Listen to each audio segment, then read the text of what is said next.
watching the Original Music Podcast.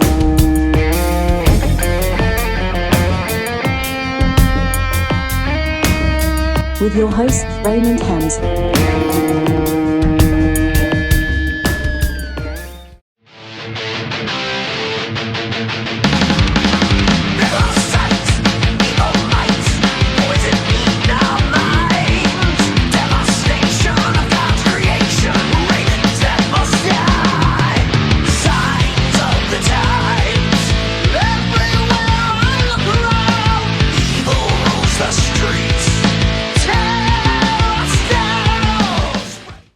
All right, here we go. Episode 63. We have Conquest, which is a band out of St. Louis, and I actually have some friends that know these guys. How you doing tonight? This is Derrick Brumley. I'm doing well. Well, I'm glad to have you on. I think you're another great band that has reached out to us through Facebook Messenger or right. Well, thank you. Yeah, one of the socials, and I keep getting more and more impressed with the bands that are reaching out to us, because when I listen to the material, I can tell that it's I don't want to say seasoned, but these are guys that have been doing this a long time. How long has Conquest been a band and been on the scene in St. Louis? Well, I was one of those weird kids, man. At a very young age, I dove straight into music. But, think about the era. So playing the scenes, playing the clubs, and that when we were kids, yeah. Somewhere around 86 is when it all started. Yeah. As far as the main fixture of the band. Yeah. So as a real band, you know what I mean? Yeah. So like 86 for me was, junior, senior year of high school. Right. Right. I was out. Okay. So you were out of high school and yep. and playing around. What was this? I haven't asked this question. What was the scene like in 86, 87 compared to kind of what the scene is like now for original rock bands or just rock bands in general? What do you see as the major difference? Well, a major difference is everything was more organic back in that day. Today, everything is contrived, and there's not too much, granted, pretty much everything's been done, so it's hard to come up with something that's so-called original. Right. But at the end of the day, back then, the kids, in my point of view, as us as kids, we were much more hungry towards the concept of making something. For instance, Motley Crue doesn't sound like Guns N' Roses. Right. Metallica doesn't sound like Megadeth. Slayer doesn't sound like Testament. You see how I did that little forte right there? Yeah. But yet today's world, I mean, if we're being honest, most of the bands, once a band takes off in that niche, then everybody sounds like that band. Right. That's how it goes. So I think that's what the major difference is. If you're talking about local scenes today, like today's original scene in the Midwest sucks. It just does because of tribute bands, and that's just the truth. Yeah. So when you go into the real world back in that time frame, 86 and all that, there was no such thing as a tribute band. Right. There were some cover bands, right, but they played all the gay music, so nobody cared. Right. But now you got tribute bands playing Slayer. Yeah. Playing Metallica, out dressing up like, which blows my mind. Yeah. Can you imagine telling these 50-year-old, and again, if anybody wants to do this, your business. This is called America, free country. Yeah. Knock yourself out, right? Yeah.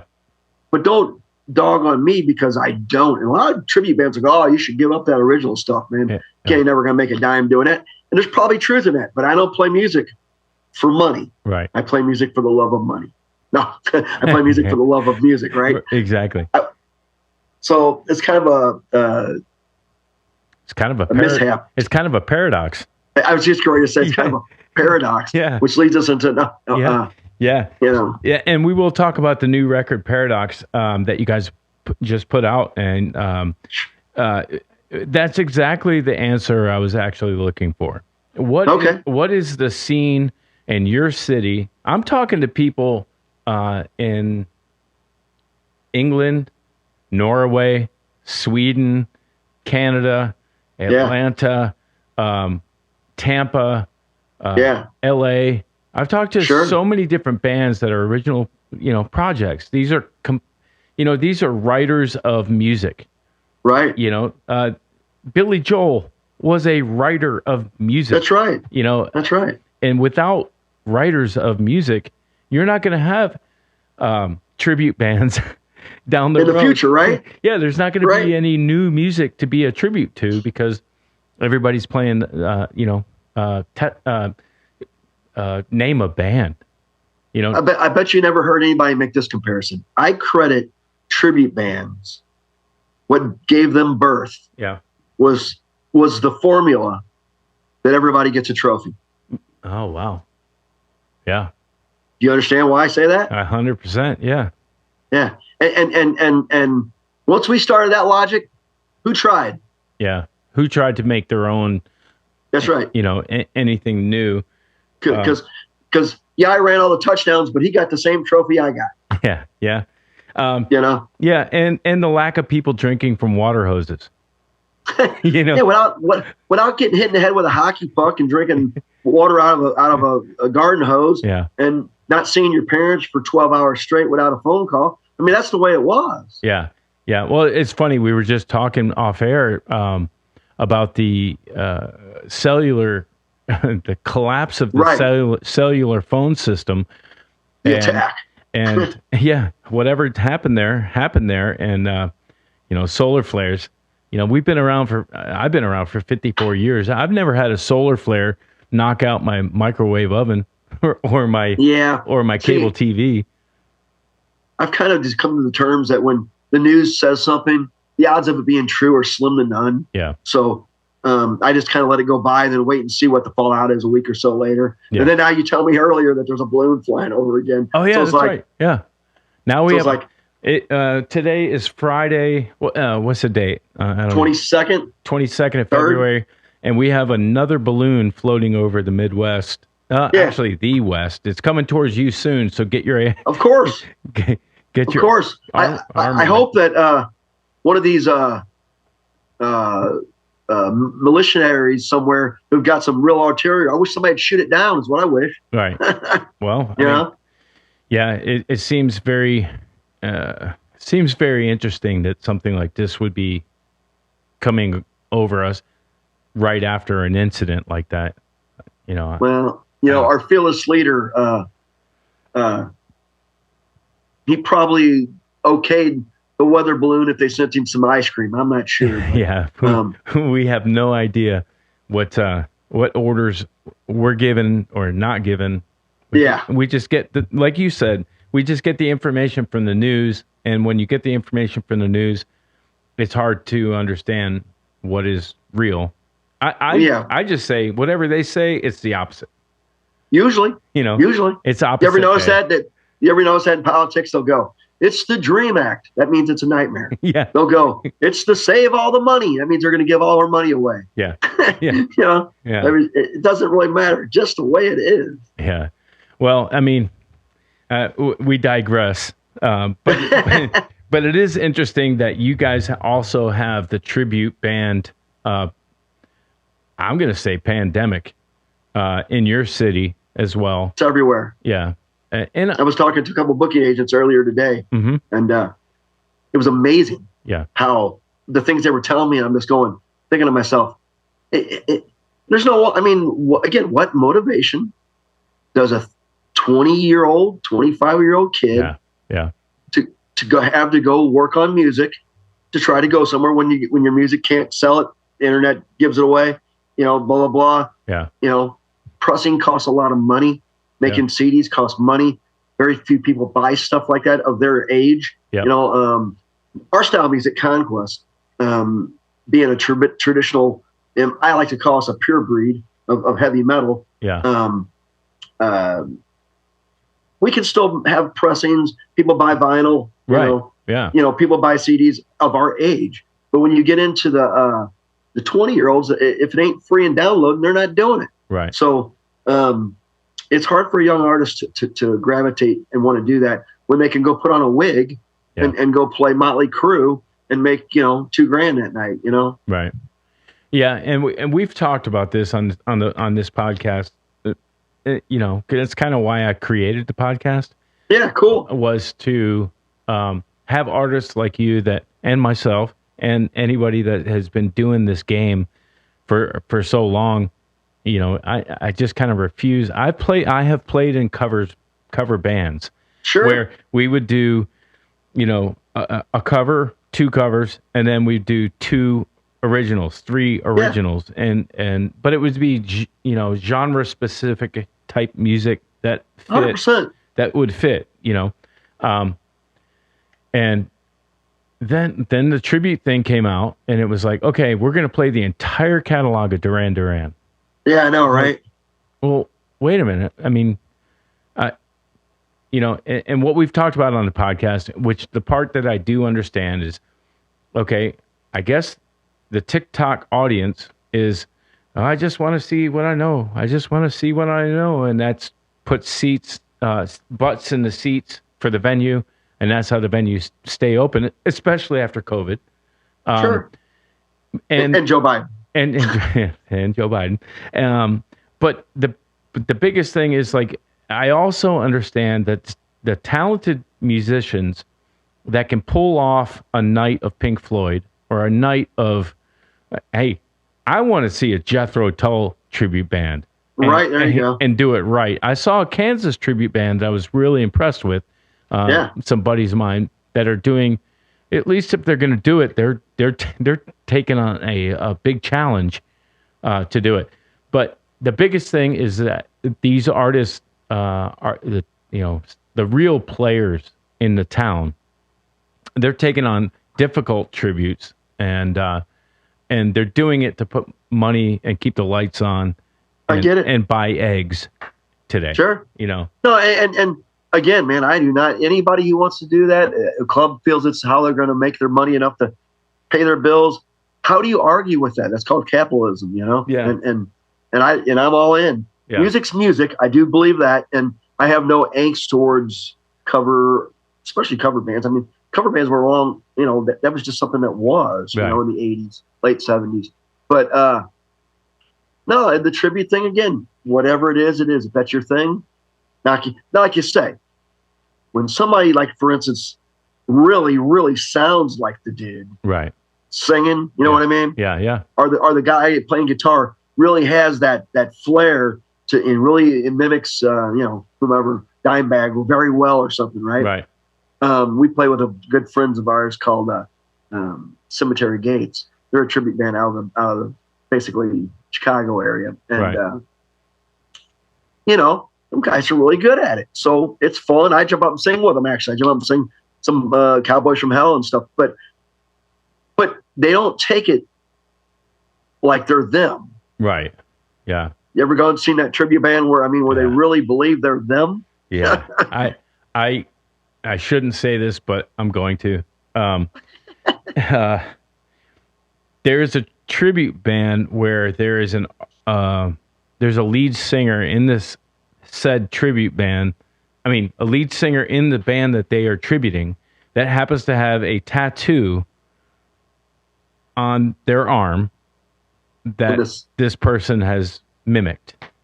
Yeah, that's it. That's ate up to me. I mean, I am not putting ink on my body for anybody unless it's my mama. You know what I mean? Yeah, no, I'm with you there, man. And then again, I hate to go there with the 50-year-old dudes with the wigs. Yeah. Again, they want to do it, knock themselves out. It would be a cold day in hell. Yeah. Now it's easy for me to say, I guess. You know, you got the full head of hair up there, right? Right. But here nor there. Yeah. If I didn't, I'd just shave my head. Yeah. Well, okay. Let's paradox this conversation and say, okay, all right, you have to do a tribute band in order to live the next 6 months. What tribute band would it be, and why? Well, probably because if we're talking about the band Conquest, and I went and said that to the band members, right? We probably months. all agree, and it's going to be the standard, and everybody's going to go, "Oh, of course, that's what everybody said." Blah, blah. But we do the band, so we do a little thing at the end of our set called a tribute to the metal gods. Right. And we always do well, and it always seems to be received very well, is Metallica. Yeah. So as many Metallica tribute bands as there are, I know that we would deliver it well. So therefore, that's something that we would probably address. You know, we've done is we can play Maiden. I can sing Maiden. We can play. Yeah. You know, I'm a huge Priest fan. I mean, huge. Yeah. But again, that's a tough lot there to bite off. That's tough vocals. But again, like I said, the players that take on a big challenge and really work it out, it's a lot of work. That's pretty cool, So it's a lot of work. It's a lot of work. So that's why I always tell people, they say it to us all the time. Why don't you guys, I know you're Conquest, but why don't you guys do a tribute to Metallica? I can get you this much more money, and this get you this and get you that. It's like, you guys don't really realize what you're saying. Yeah. Because learning them songs are not the easiest thing in the world to do. Right. And unless you're going to play the standard, the exact same, and being Conquest, we would do the opposite, right? Right. I wouldn't play For Whom the Bell Toll. I wouldn't play, So, for instance, we just learned a Metallica song. Right. And why we picked it is because nobody ever plays it. Right. It's the song off Ride the Lightning, Escape. Oh, okay, And Metallica doesn't play Escape. Sure. So we thought, let's play a song like that those guys don't even play. You know what I mean? Yeah. And again, at the end of our set, we'll play that and maybe Whiplash or something just to end the night. Have some fun. Yeah. But that's an interesting thought, though. Like, it was your livelihood was 100% on the line for 6 months. You just got to do this. What would it be? And yeah, man. Well, don't you think they'd probably be fair on the? I mean, Metallica would be fair if you do it well. Yeah, you can get paid. It's a good pay you can get. No, all of them are. Like I could right now, and I actually have a tribute band set that's kind of on deck. Yeah. That some guys are trying to talk me into doing, and I'm like, I play the music, and I'm like, man, this is fun. It's actually, this is pretty cool. This is all right. Yeah. But the thought of doing that exclusively and every weekend, every other weekend, I was like, man, I've got to do things like podcast and write like original music. I write just backing tracks for guitar players. Sure. How often have you gone on? And I'm not going to say YouTube because I found a workaround on jamming on backing tracks. Do you ever do that as a guitar player? Goofing around. Yeah, goofing around. You just go and you go, okay, I want to play. You know what? I want to play in C sharp minor. We never play in C sharp minor. And you go find a backing track and you go do it. And next thing you know, you're playing on 15-minute track and it felt like 5 seconds, Right. But like the backing track game is interesting because I'll just sit down and go, okay, I'm just going to put together a progression with a chorus and loop it. Boom, boom, boom. And I'm going to start doing backing tracks for the Original Music Podcast just because, you know what? Again, when you start as a guitar player playing on a backing track, you don't stop until the video ends. That's right. You know what I mean? So you just keep playing. You get your viewing hours in and all that kind of stuff. But as far as the tribute bands go, I could play in a Lenny Kravitz tribute band and probably be pretty happy and content with my style and what I like. I could probably play. I always joked about starting a Men Without Hats tribute band and just do the song Safety Dance over and over again in different genres. So it's reggae one time, it's metal one time, and it's right. That kind of thing. That'd be funny. But why? I'm not going to load my gear out of the studio, load my gear into the venue, play the show of nonsense, and then load the gear out of the venue and then back into the studio and set it all back up. Just because, I want to gig on a Friday or Saturday night. Yeah, that's it for me, man. Yeah. I agree with you. I agree with you 100% on that. So when you guys are doing the gigs, the original gigs, are they typically like a Tuesday, Wednesday, possibly Thursday night, and the tributes get Fridays, Saturdays, Sundays, or how's it work?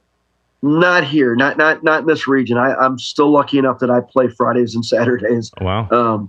Although ironically enough, I am playing this Sunday, but it's this thing they do at a place called Diamond Music Hall in St. Peters, Missouri, and they do a Sunday fun day afternoon thing. Nice. So it's been doing real well, packing the house. So I thought, yeah, I'll try it, see what it does. Well, give me the history on Conquest, because the two guys that I know that happen to know you, and you probably know them, these guys have been around a long time. Conquest has been doing it for a while, right? 1986 for the most part, as far as under this. I mean, it was around before. This is how it went down, man. I abbreviate it. Yeah. I was 13 years old. I came home from the first time I ever got high in my life. Right. And I sat down at the kitchen table, and guess what I do? I write a song. I'm not a musician. I don't know anything about it. Not trying to do it. Just happened to be out with my buddy. Yeah. And some girl, and we got high, and I come home and I wrote a song called, guess what? Conquest. Oh. And it was about finding the fountain of youth. Yeah. And that's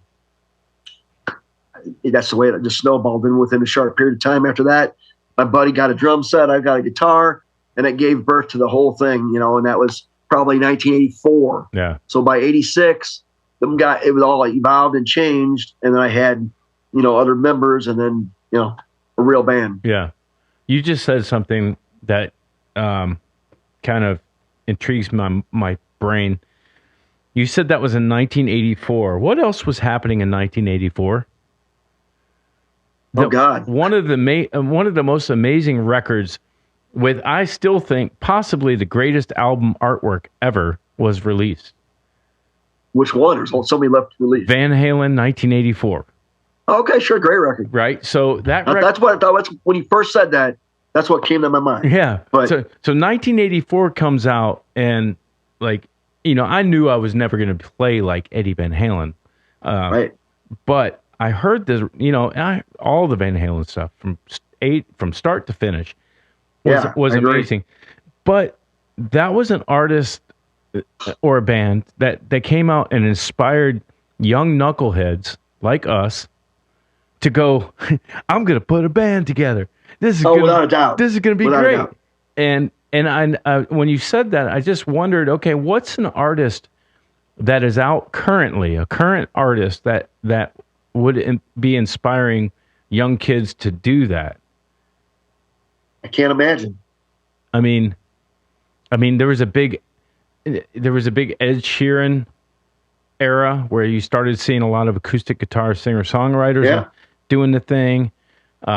I would say John Mayer, sure, same type of thing might be inspiring to young kids to do the thing.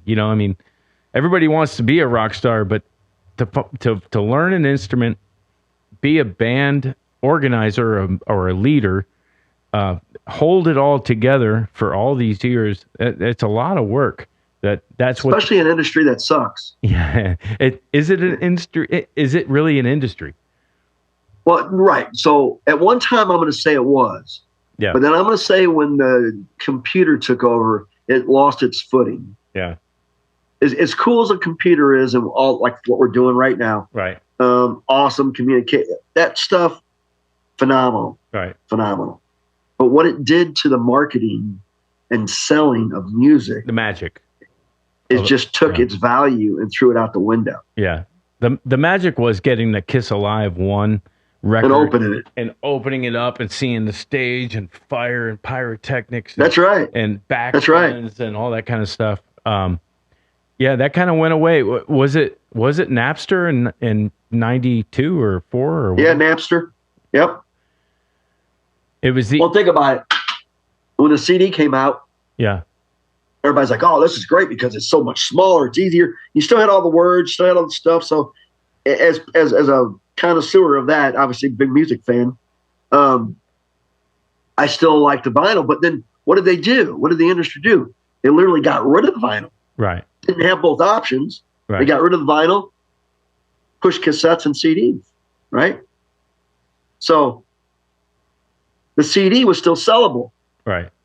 Why is the CD not prevalent? They don't even put CD players in cars anymore. You know what I mean? Which is a topic I wanted to get to too. Right. Well, they screw everything up, but why they did it was based upon the redirecting of the avenue of where all the money could go. Right. So if you got a distributor, a record company, a booking agent, there's too many people getting their hands on the money. Yeah, the pie. But if you direct it all into one spot, one person, one entity gets the money. Yeah. And it's not you or me. Well, it is though. I'm seeing some things in the industry. Sorry. It's all right. I'm seeing some things in the industry though that it could be retaken over by the artist. And there's one artist in particular that I see doing it, and I'm like, yeah, that's how you do it. He's doing his own videos production. He's doing his own tracks. He's releasing singles. He's getting streams, which the stream payment system is an absolute joke. But again, more laughable. Yeah. But he is he's actually the only guy that I see that's bucking the system. And he's a rapper named Tom McDonald. Okay. And the guy is the guy I'm not a rap guy. Yeah. But every time I hear one of his tracks, I'm like, is it the dude from Canada? Yes. Yeah. Okay. I'm familiar. Yeah. Lives in LA and he raps about, anti-woke kind of stuff. And he's a pro-American person. So therefore, he's on my team. I like him. Yeah. Again, not my flavor of music, what have you. But again, that man, as good as he is at what he's doing and the message he's spreading, will only have a certain market because of the news media and because of the algorithms that the evil controls. Right. So when you get into good, evil, blah blah blah blah. But at the end of the day, pretty much what we're talking about, because a free market would allow anybody to prosper. Yeah. Right? Like he's doing. He should be making quadrillions of dollars. Yeah. But I think he is doing as good as anybody that I have seen as an independent artist. He's cracking. They are actually what are they? There's a new term. They are throttling him they're throttling him to try to keep him pushed down to making the Billboard Top 100. Yeah, totally. And he's busting through it anyway. Good. And so he's making, I don't have any idea of his net worth or what he's making, but I can tell by the production level of his videos and everything else that I'm seeing, the guy is a legit artist. You know what? I'm going to reach out to him and see if he will talk to me, because I would love to have that guy on. Without a doubt. I'm impressed with that kind of tenacity. What I like about him is everything you just said. His message, his willingness to not to flip the bird to the society that says you can't say what you want to say. Right. But again, just for perspective, right? He's good. It's all done well. Imagine how big he would be if he was on their team. Yeah, but guess what? Imagine how many hands would be in his pie. Oh, without a doubt. He's got his mom, his dad, his girlfriend, his friends as his team. Right. You know what I mean? Smart. Personally, I would prefer to be working around a family team like that. Yes, sir. And make a fifth of what I could be making if I was a Taylor Swift machine. I am so with you. You know what I'm saying? Hands down. I do it all the time. People say that to me all the time. Again, like we talked about the tribute stuff. I play these rooms around Pops, big room over here. It holds 1,500 people. Yeah. Diamond. Again, we are blessed. Conquest is blessed to be doing what we're doing. Yeah. And especially in this era, because we're an old school style metal. Yeah. But I could do this on a much larger scale, playing those tribute bands very easily. Yeah. And get the dollars and cents. But I'm not about money with it. Music is to me is more of a way of sacred. expressing my sacred. inner being. Yeah, it's sacred to your soul of creating. 100%. And then I'm a songwriter. I've been writing songs my whole life. I was never a cover band, ever. Yeah. So it's kind of hard for me to just go, oh, okay, I'm not going to do that no more. Yeah. I'm going to go do this now. Yeah, I'm going to do what you tell me. Nah, Yeah, right. There's that one song that we grew up with. I'm not going to do what you tell me. That's right. I'm not do what you tell me. Well, talk to me about the album Paradox. You guys' latest release? So this comes out April 19th. Nice. April 19th. I turned no glare. There you go. No, that's a good shot. Yeah. Volume 1. Yep. Whoa. Volume 1. Because look at this. Volume 2. Babylon, America? Dude. Yep. That's Volume 2. So there's 16 songs on the record. Right. So when you buy the CD, obviously it's all on one disc. Right. But when we were doing the pressing of the vinyl, we started talking about like, what are we going to cut? We can't put that many on one vinyl. Yeah. So we talked the record company into making 2 vinyls. Right. So here we are. That's sweet, dude. What a great idea to. So on a CD, you can get, is it 80 minutes, 70 minutes? Yeah. The record's 66 minutes and 50 seconds. Right. But on a CD, you can fit more, right? Right. You can do 80 minutes on a CD. You can do 44 minutes on a vinyl. Right. So what we did was on the secondary vinyl, we put all the other songs, I should say, not the extra songs, the other songs. Yeah. And then we took some of the songs off the first record that we thought were really cool and filled in the blanks. That must be why, and again, I'm going to mention Kiss because that's why I play guitar. Kiss. That must be why Kiss Alive 1, Kiss Alive 2 were double albums, because it was probably a 90-minute live show. Right. They couldn't put it on one record. Right. Totally. Oh, man, that's exactly what it is. I need to go do an double album with my Giza project. There you go. Well, for me, man, I've been doing this a long time. When we decided, I was like, and we went through a drummer change, and it was after COVID. We were writing the record for a long time. Our previous record was called The World's Gone to Hell. Yep. You might look that up. It was a really good record. It did well for us, but then COVID hit, so it just tanked the whole thing. Yeah. So in a band on our level, you need all the luck you can get, and that wasn't luck. No. So I dove in and started writing during COVID, right? Yeah. So there was a lot of music I wrote that was on a piano and stuff like that. Sure. And it's just different than the normal Conquest, if you would. Yeah. So, which is cool. When we got done with it, yeah, because I just went, you know what? Let's just do it all. Yeah. Do it all. Yeah. Do it all. So we did. Well, let's take a listen to a track. Walking Dead. What can you tell me about this track before we fire it off? So The Walking Dead is a reference to, I don't know how it is down in, Florida's obviously a great state, and Missouri's not a bad state. Yeah, I'm in Georgia. But on our corners, there's people everywhere. Yeah. Begging. Yeah. And hunched over. Yeah. Doing dope. Tweaking. Strung out. Yeah. It's everywhere. Yeah. It's tent cities everywhere. Well, I call them The Walking Dead. Yeah. So that's what that song's about. Well, let's fire it off. This is The Walking Dead from Conquest.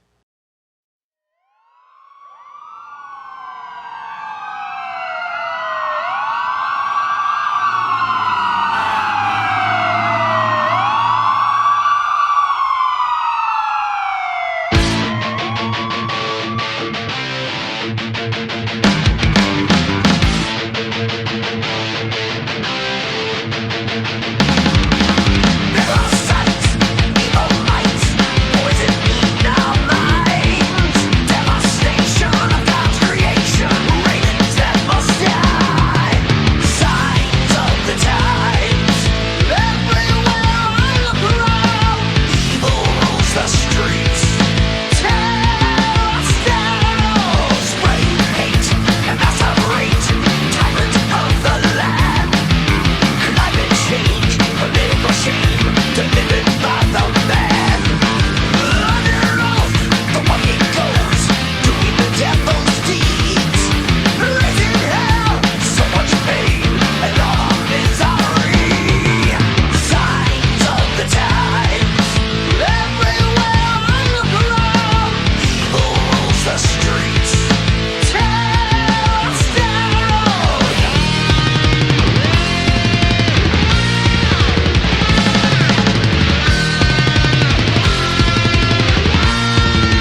Right on, man. That is like you said. That's straight up hard rock. I don't know if I'd say metal, but it's straight up American rock and roll.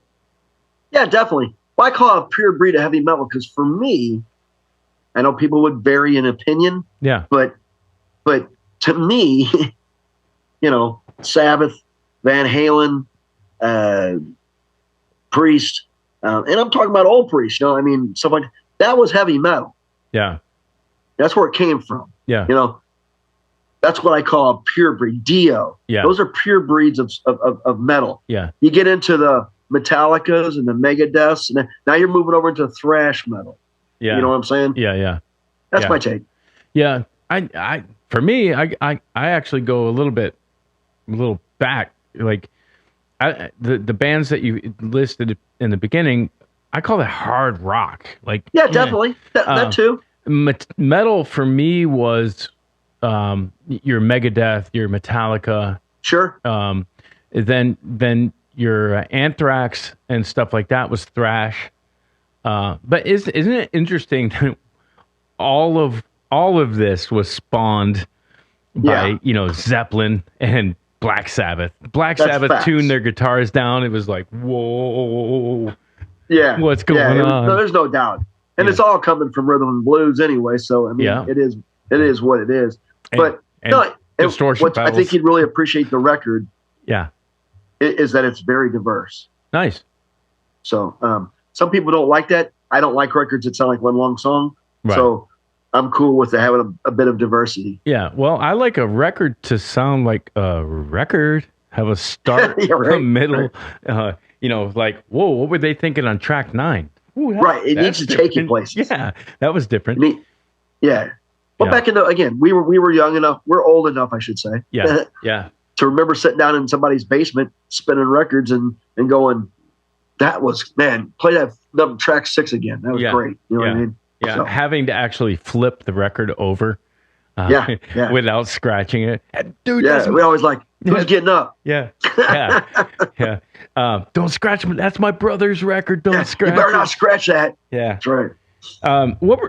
Before I ask you about influences. Sure. As far as what you were listening to, vocally influences, Dickinson? Sure. Again, I'm a Priest fan. I'm a Dickinson fan. I'm a Maiden fan, I should say. Yeah, Maiden. Yeah. Like I said, I like all kinds of music. I like hard. I'm a Motley fan. I'm a Elton John fan. Yeah. I'm a Sabotage fan. That's your neck of the woods. Yeah. Huge John Oliva fan.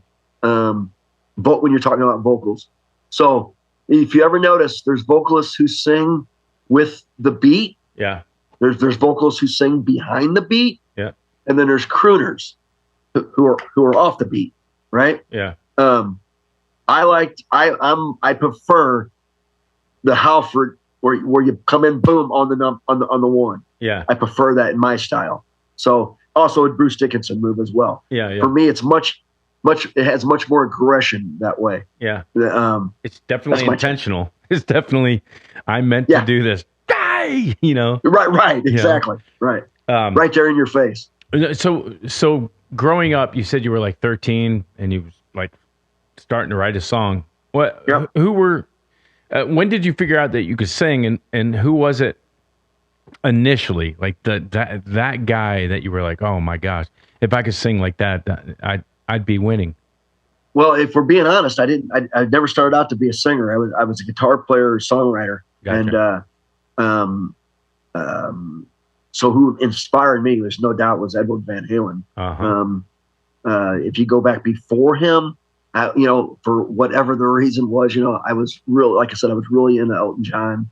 Uh-huh. I was really into Bernie Taupin. Bernie Taupin. If you say Elton John, you have to say Bernie. You got to say Bernie. Yeah. Right. And then you also have to say, I'm thinking about Bowie. His guitar player, Ronson, never got the credit that he should have. He did. All of that.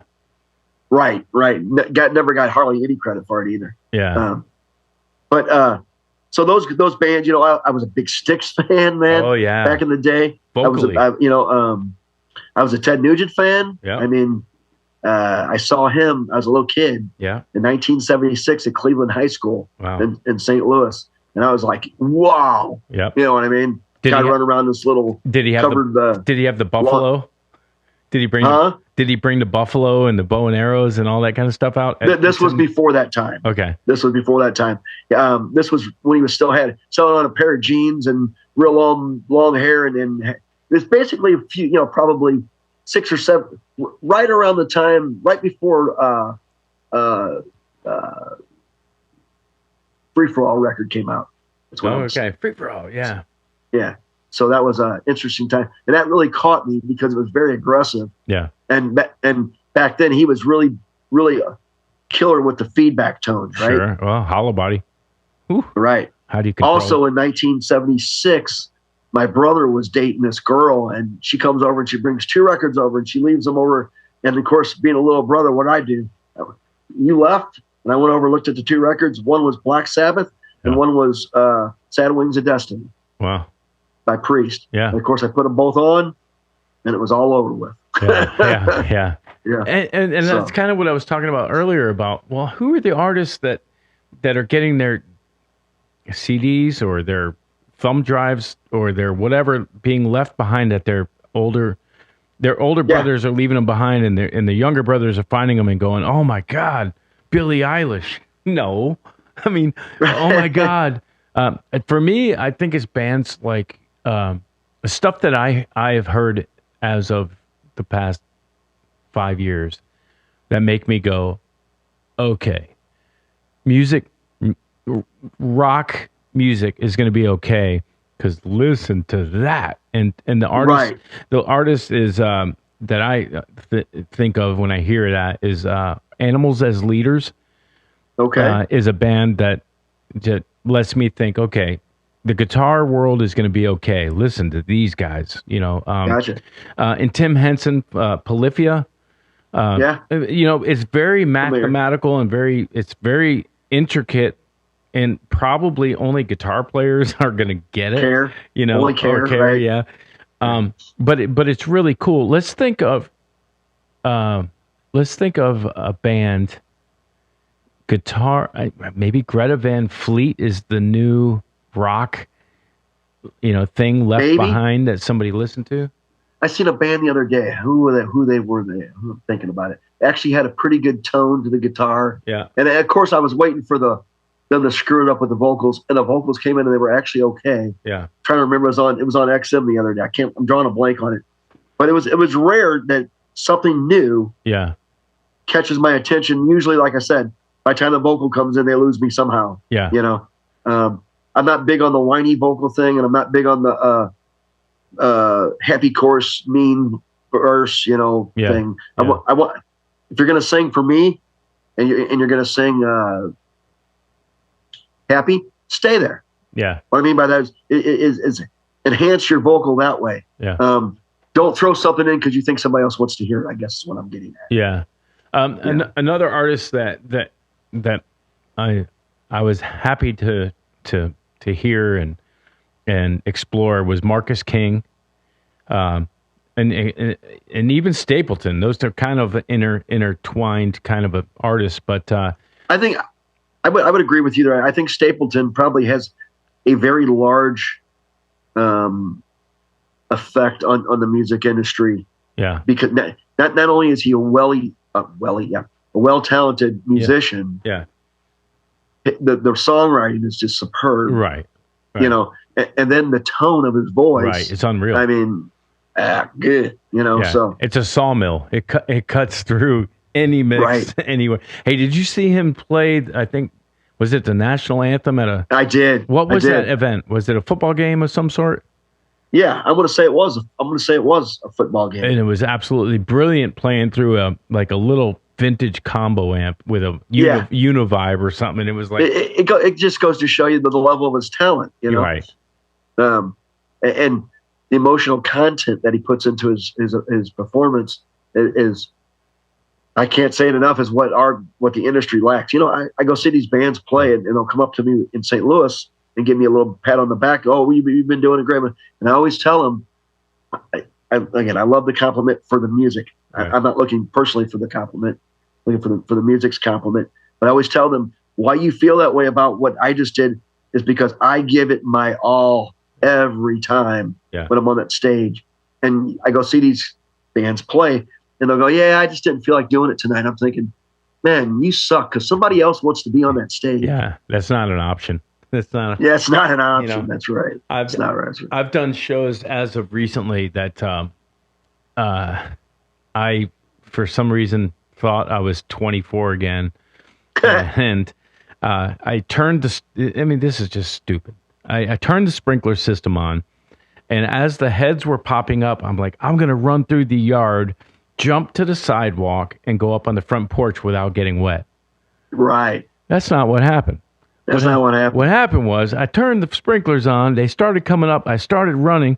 I took the jump, and I landed right on the edge of a 4x4 with my ankle and rolled it hard. And I'm writhing in pain on the sidewalk. My wife watched the whole thing happen, and she's like, "You are an idiot. What's wrong with you?" And she didn't know whether to be happy for you or laugh, right? Yeah, so she or help you, I should say. Yeah, immediately got ice, and we knew it was rolled. And right. Ankle was black and blue, like purple, and I had a show within 10 days. And now you're a shoegazer, standing in one spot.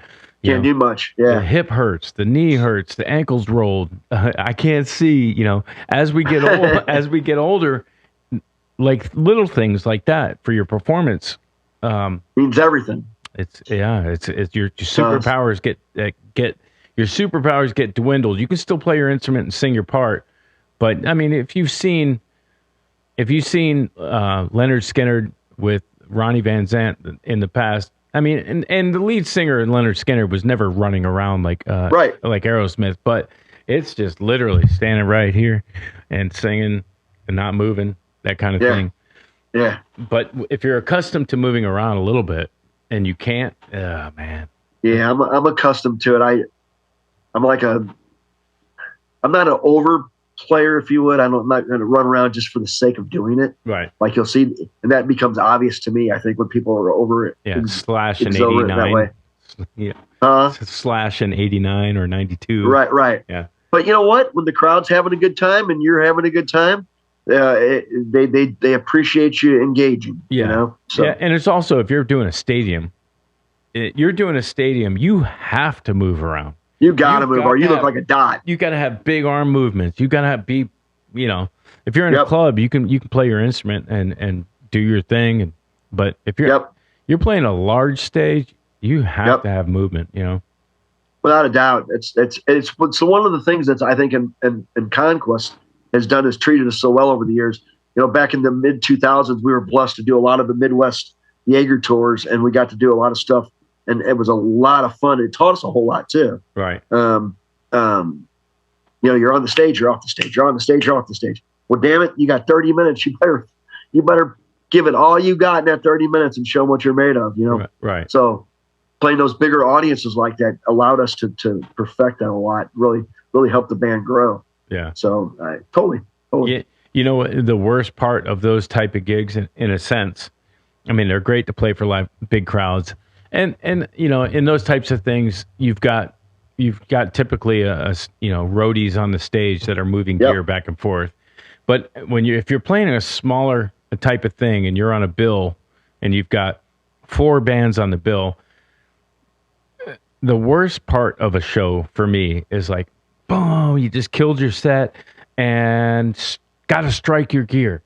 You pull your cables, roll them up, throw them in a bag. I'm like, man. I have no interest to deal with that that type of chaos on a stage. Band changeovers. If there's a multiple band bill, they're all sharing the drum set, and we're all sharing the same 412 cabinet. Yeah, I hear you.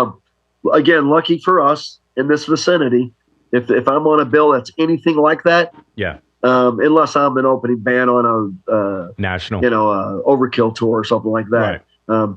In the Midwest. But if I'm like one of the main bands on the bill here, I'm the headliner. Right. So I don't have to deal with that aspect of it. Yeah. And that's what we try to do as well. It's like, okay, let's put together a show.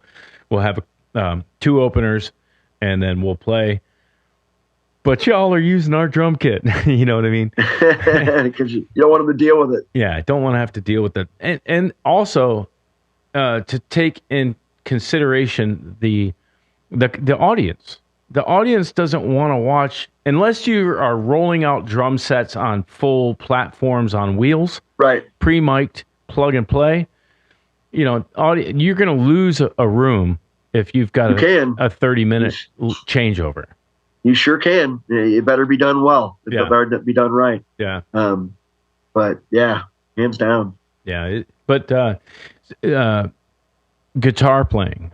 As far as your guitar playing goes, what rigs are you using now, or have you converted over to modelers or profilers, or are you still using tube amps and going deaf? We're old school tube guys, man. We play through Marshalls, we play through JMP1s with Marshall blocks, all travel geared in racks, ready to roll, and I've been using that since 1999 when Priest started using them on Painkiller. Yeah, that's when I bought mine. Right. Basically, what it boiled down to. A half stack, full stack. What are you doing? Well, we both got 2 stacks, but we only take usually 1 out with us. There's no reason for all that gear unless it's a big show. Yeah. Appropriate. Yeah. Right. Otherwise, I don't want to carry that shit either. Right. Yeah, exactly. Yeah. Yeah. Have you experimented at all with any of the newer technologies? And if so, what, you know, and when I say new technologies, like I use a Kemper, but I've got my Marshalls and tuba heads and all that as well. I've got a really cool, and I haven't talked about this rig. It's not really kind of in your genre, but I got a 68 and 69 super reverb. So I got a drip cap, I think they call it. But anyway, I've got these 2, and then I've got a Vibrotone Leslie cabinet that goes in between. Sure. So I know what that is, dude. So I kind of cheat because sometimes I'll run my Kemper and stereo into those things. Yeah. And it's just unbelievable, you know. Good vintage amps with a good solid tone going into it, and it's really cool. But those were interesting devices back in the day. They really were. The Vibrotone or the Fenders? Yeah, the Vibrotones would. I mean, do you have what pedals are you using? Are you using any kind of modulation for spin or tremolo or? So obviously, on the guitars, as far as the stomp boxes go, I use a wah. I use a chorus. Yep. I use a Echoplex. Oh wow! For your delay. For my delay. Yeah. And I also use a little sustainer, the little tube sustainer. Yep. Sure. And I only use that on certain things when it comes to looking after a little bit more of a little bit muddier tone, if you would. Yeah. Yeah. But and not very often on it. What guitars are you using? So we got a lot of guitars, but I retired my Gibson. Well, how many guitars do you have? 14. Okay. All right. I have a problem. You have way more than me, don't you? I have 60 something. Yeah. Your wife loves you. No, don't tell anybody. She doesn't even know, dude. I keep buying guitars that look like other guitars I already have. Yeah, I already got that. That's just mine. That's right. Yeah. Yeah, I got to do something about that. I need a shrink. So I used to have more, but I started going, why do I need these guitars sitting in these cases over here? Right. You know, so but I still probably got, I play right now on some LTDs. I play on some Epiphones. I got my Gibson Vs and all that. They're so heavy, man. They're like boat anchors. Yep. You know, where I can play the Epiphones and they're way lighter. Mm-hmm. The LTD plays phenomenal. Mm-hmm. I don't have no issues with those guitars. Let's talk about the LTD because the LTD is a South Korean brand. Yep. I have recently, since the pandemic, I have switched to all South Korean brand guitars. Wow. Okay. My Les Pauls, all my American-made Strats, Les Pauls, and everything are in the cases safely in storage, and I'm not taking them out on the road anymore. I'll use them in the studio, but I am not taking them out to shows because they're too valuable and they mean too much to me. That's it. I have converted to playing Schecter guitars, and I can tell you this. They play better. They stay in tune better. I'm using Floyd Roses now, so it's like once you get them stabilized, it's the most beautiful thing in the world. I'm using Sustainiac pickups, and it's like, wow, my God. Do whatever you want, but it's the best thing I've ever seen. But Mike, lead guitar player. Yeah. We both play lead, but he does primary. Yeah. He plays Schecters. He's got a Schecter, and he loves the Hellraiser. It's got the like you said, the screamer on there. Yeah. The sustain is stupid, Yeah. And but you're right. I play the LTD. He plays that, and it's like, we both he's got Jacksons and I got Gibsons. Right. And they're in the cases. Yeah. And safely in the cases. Safely in the cases. They're safely sitting at home. Well, let's talk about the band, because I apologize. It's gotten this deep into the show, and we haven't talked about Lee Skyles. That's all right. Lee Skyles on drums. Yep, Lee Skyles on drums. How long has he been with you guys? Lee's been with us for 2 years. Okay. He came right in and was a champ, man. I mean, I've known Lee for a long time. He's one of the better drummers around this town by far. Yeah. Especially in the metal world, I'd say he's, the best. I have to go that route. He's in my band. But outside of that, he is. Yeah. Lee's a great, accomplished musician. There's nobody who gives 100% more than Lee. Right. And as you heard him play, he's a phenomenal drummer. Yep. And then you got Rob on bass guitar, right? Boyer. Rob Boyer on bass. Rob Boyer on bass guitar. Is he any relation to Clint Boyer? I don't know. I bet he is. I bet he's like a third cousin. All Boyers are related, aren't they? Yeah, Clint. So probably, but Rob's a great bass player, man. I am not a pedal bass player. Yeah. Play in Conquest. I like guys who have melodies. Yeah. Pull little tie-ins to guitar melodies. Yeah. So break that down a little bit, because that's an important point. You mentioned you're not a big fan of the pedal bass player. That would be a guy that just rides on the A. Right. And you're talking about him having the freedom to play melodically around what the riffs or the song is doing, as opposed to galloping on an A or just pedaling an A. That's an interesting angle that you just said. Well, again, if I wanted to sound like Judas Priest, I'd say, Rob, stop doing it. If I wanted to sound like such and such, but I don't ever do that. When we write a record, I want to sound like Conquest. Right. So I do my best to, and then not to mention, man, how long does a band really exist if somebody in the band's being told to stop jamming? That's a very important part. That's a big point right there. If you can't feel like your position in the band has a little bit of freedom, it has nothing left to lose. You have to have the ability to throw ideas out there freely, without a dictator saying, "Go, you play this, you play that." Oh, without a doubt. Again, obviously, so I produced the band, producer records, and they take, all the guys in the band take guidance real well. Right. Nobody just comes in with an ego, well, that's the way I want it to be, and we just don't really do that. Right. We look for the song, right? Not for my ego or his ego or blah blah blah. It's about what does the song sound like? Does it sound good what you're doing, or does it sound like you're just trying to do something to make yourself stand out, right? Right. So if it enhances the song, I'm all about the additive. Right. Because for me, again, when you used to, Rainbow, another great band in the past, right? Mm-hmm. Big Rainbow fan with Dio in the band for the most part. Think about that band. Ronnie James Dio. Right. Cozy Powell. Right. Who's playing bass? I mean, you've got a super group. you got Jimmy Bain on bass. Yeah. You got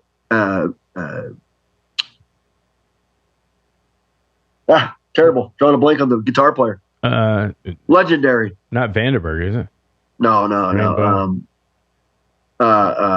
Richie Blackmore. Okay. You know, so you got this and anywhere along the way, Richie Blackmore his band could have said, "Oh, you don't do it." And what made that band so good, them records and them songs so good, is that they got to be their own musician on the songs. Right. And when that occurs, usually the music's good. Yeah. So you're looking at Richie Blackmore, Rainbow. So Rainbow was founded, 75? I think so. Yeah. Blackmore, Dio, Jimmy Bain, Cozy Powell, and keyboardist Tony Carey. Yep. Yeah. Bob Daisley kind of popped in and out of there. He popped in and out. Yeah. If you watch, there's a live concert of that era. Man, it's phenomenal. The musicianship, and that's what I'm talking about. That's the kind of music that feeds my drive to write music. Is where the bass player means there's a reason for him to be there. Yeah. you know. Yeah, and you know, like in a band like this, like you were saying, you start getting superheroes. You have the Avengers of rock and roll in the 70s. Right. And you kind of might start getting some egos, you know, that Good. No, I'm sure they did. I'm sure they did. I'm sure there were some battles going on there and in sessions. You know, and that kind of is nice. In my band, Hope's Anchor, we've been together for so long, 16, 17 years, that, you know, everybody just does their part and contributes their ideas, and it's either one of these or it's, and sometimes it's one of these. Yeah, let's use that somewhere else. That's cool. Yep. But just doesn't apply here. Yeah. Right. But everybody feels extremely free and open to. If you can't feel open with your bandmates to throw out an idea, and that might be crappy, you're not going to throw out any ideas at all. That might be great. Right. Yeah, you got to throw it all at the dartboard and see what sticks. I always say this to my guys because I'm the primary songwriter, but those guys bring in some very cool additives and pieces and ideas. If you're not feeling it yet, that means you're not paying enough attention to it. Yeah. So let's get to the next part of it.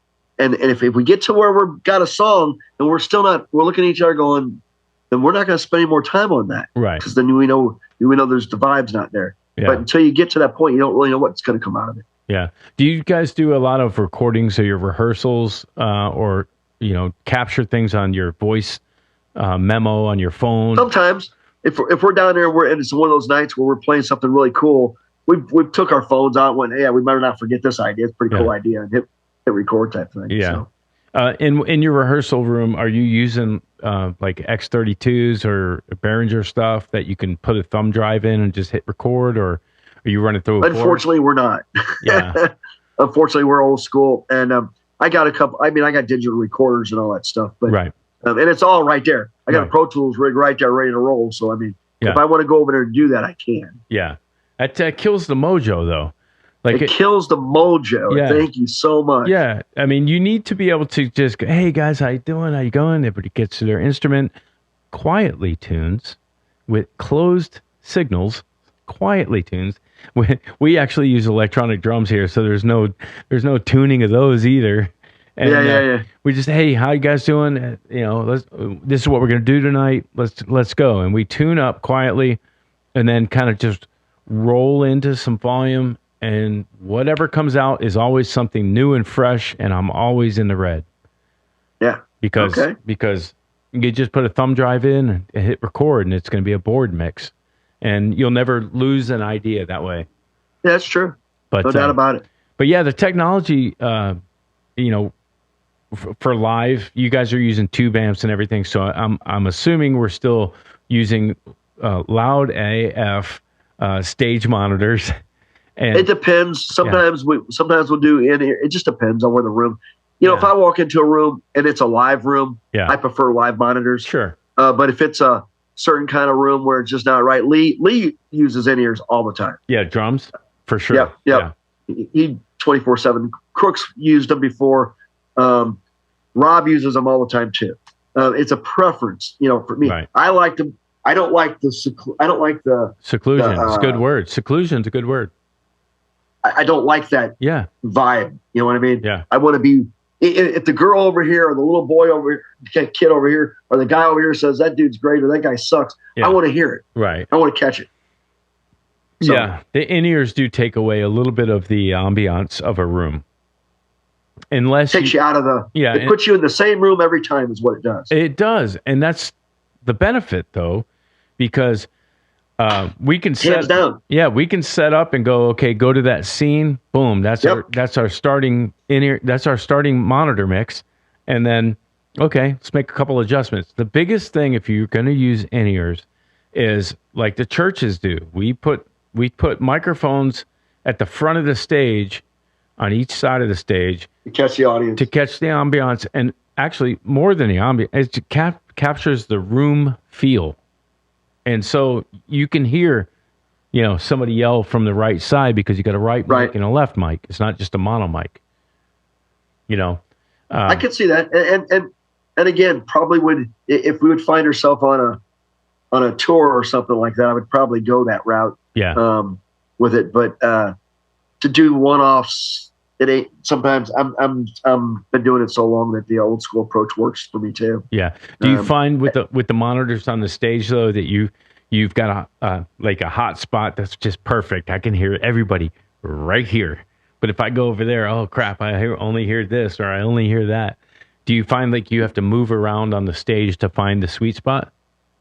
Some rooms when you're unfamiliar with the room, maybe, but like the rooms around here that I've played a lot. Oh yeah. The Pops. I mean, the big room that we play over in Sauget, Illinois. That that's a big stage. That's a big room. He's got their side fills. It's nice. We get to do it right. So sure, it's really not a big deal one way or the other. Yeah. Diamond's pretty good that way too out there. They got a good rig, and the people are good behind it. So it helps when you got real stuff. Yeah. If you go play in what I call the standard heavy metal bar, where everything's painted black and the PA's from 1993. And you get tetanus from the microphone. Then that's exactly right. Yeah. And nobody will use the bathroom. Yeah. No number 2 in this place. No, don't go in there. That's right. Hell, some of them you can't even pee. So. Well, but yeah, it's a funny journey that we find. Oh, how about the bathroom that's got 3.2 million band stickers from 1953? Right. You can't even see the wall. True. Yeah, you can't even see the wall, and you're afraid to touch the door handle. Yeah, you don't want to touch anything. Yeah. A lot of those shows. But again, the venues that you're talking about that have the side fills and the nice PA and the good people working them, I would venture to say they're all using the digital mixer. They can go through the sound check. They can go save scene. Set. Yep. And when you come back out, it comes right back. Recall it, and you should have your mix that you worked on during sound check. 100%. Best sound check story and absolute worst train wreck sound check story you got. Best, I'd probably say, well, I was just going to tell you why I like about playing Pops is they're so good at that no matter we do headliners over there, but we also are blessed to play with a lot of nationals coming through that we get to be the openers for and sometimes even the middle band. Because they can recall that we could have played there last week as a headliner and those settings are in that console and we're coming to open the following weekend, right? They just go, yeah, they're ready. You know what I mean? Yeah. That I love. Yeah. You're using the same gear, the same thing. Yeah. They should be able to pull up Conquest scene. That's exactly right. Yeah. And they do. Yeah. And that's really cool that it's that way. My worst would probably be, I don't know, man. There's been a lot of horrible things. I love it when you walk. Some years back, we did a couple tours, couple bigger tours and a couple smaller stuff where we were like, let's just venture off over here and see what we could do on our own. bad idea. Right. You get over there and there's, 2 speakers and No nothing's subs. right, man. No subs. I'm so done with those kind of life moves that, and that's rock and roll too. That happens a lot that people don't realize how many times that people say it all the time about, well, them artists would never do that. Trust me. A lot of bands that we grew up on and that All did. walk into rooms all the time and go, well, you got to be kidding me. This is it. Yeah. For instance. This is the stage. Yeah. Right. I'm going to give you a great example. There's a club in town called Foo Bar. Perfect name. Okay. It isn't a bad room or like that, but I won't play down there because of where it's at. Right. It's down in the hood. Well, that don't turn out real well down there. No. And a lot of bad things happen. Cars get broken into it. Well, just the other night, Mammoth played there. Oh, yeah. And I'm thinking, when he got there and Strauss got there, they walked up and went, What the hell are we doing here? Right. I guarantee it. When Pops is right across the road, Right. a real venue, you know what I mean? Right. And they played there. Wow. So, I'm sure, that's, Edward's son. Yeah. I'm sure he can play wherever he wants to play. Who booked it? That comes Who down booked it, right? to that. Yeah. So, which that kind of leads into, worst gig experience or, van being broken into or, driving to, Texas and having a gig cancel, like when you're almost there. What's the worst gig experience that you've run across in all these years? Well, probably all that has happened. We were on our way down to San Antonio to the White Rabbit. You're familiar with that club? I think it's gone now. Yeah. It was legendary. And they were heading down there, just played Dallas, went to Austin, played there, great nights. And then we're heading out and we're out in the middle of nowhere and the RV just goes, book. Yeah. And it wasn't going nowhere and nobody was coming to get us. We're out in the middle of nowhere. And then we get outside the door and we walk out the door and we happen to be in the one spot in Texas where there's freaking alligators, I guess. I don't know. And there's these signs says, stay in your vehicle. Don't get out. Blah, blah, blah. So we're like, what do we do? We can't even get out of the damn thing. So, first stages of cell phone at this time. Right. And no signal, whatever. Finally, we get a signal. Tow truck comes out, fixes the vehicle. We get all the way down there. We're about an hour and a half too late. Oh, wow. For the even do the show. So we missed the gig. SOL. But we went there, we missed the show. Wow. So and that was a terrible experience. And it cost you a repair of the vehicle and everything else. Oh, it cost us thousands of dollars. Yeah. Thousands. Another time was we were playing Chicago, talking about my Gibsons. Right. And we left, I don't remember if it was Reggie's or where, but we stopped. We get something to eat. I said, hey, everybody did an idiot check, right? Blah, blah, blah. Well, guess what they left behind? Oh. They left my red 1982 Gibson Flying V behind, So we had to drive back and it was still sitting there. Thank the Lord. Who was in charge of that? Well, you had it would have been Scott Borland that does our crew. Yeah. And he passed it on to one of the next guys down, and then it didn't make it into the trailer. See? Yeah. And we always do idiot checks, you know what I mean? Yeah. But well, that's about mad. Yeah. That's one thing that I just cannot relinquish. It's just not going to happen. Yeah, I get it. As far as my instruments go, I will pack it up. I'll pack up my Kemper and my guitars and my road case for to put them in on stage, and I will put them personally in the vehicle. Every cable's accounted for. I just cannot relinquish. Actually, I can't relinquish a lot of the loadout. I get it. I've got a checklist in my head, and I actually have an Excel spreadsheet that I'm like, this is what we got here. This is what's coming home. If it doesn't, that's right.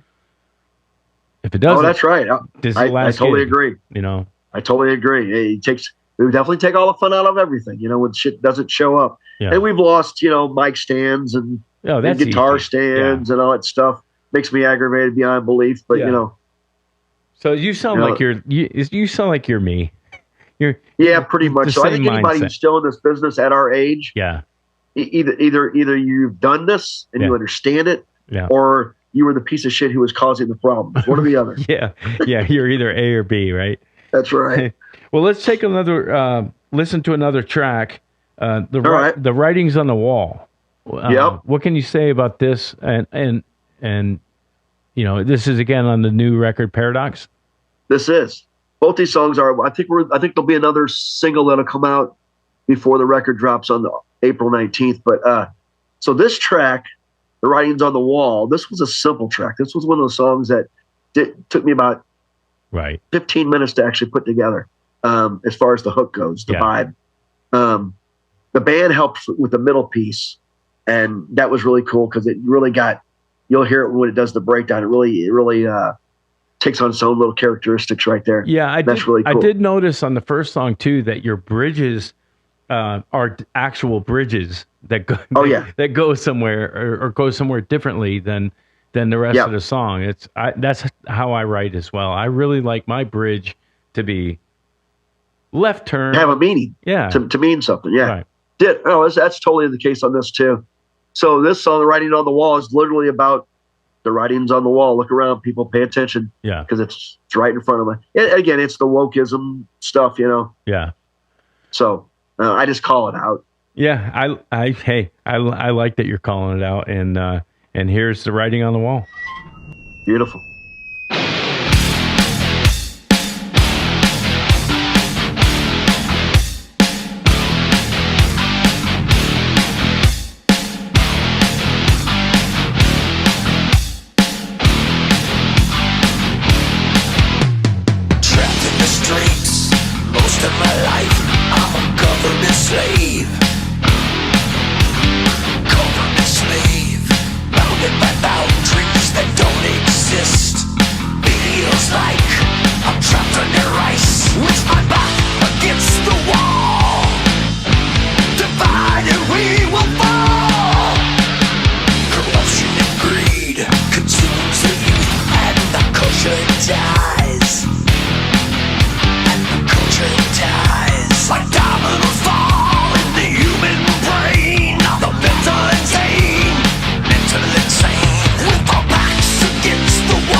I like the delay at the end there. That's sweet. You like that? Yeah, I do.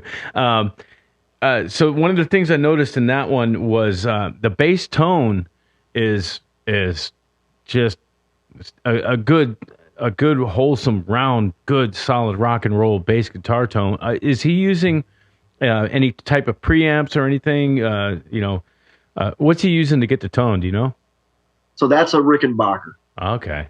And I run that when I record it. Yeah. I run it flat, and then I do because it has such a cool tone to it on its own. Yeah. That I try not to preamp it to death. Yeah. So I get that tone. Yeah. I'll add, so you know what a loop trotter is? A loop trotter, is that a plugin?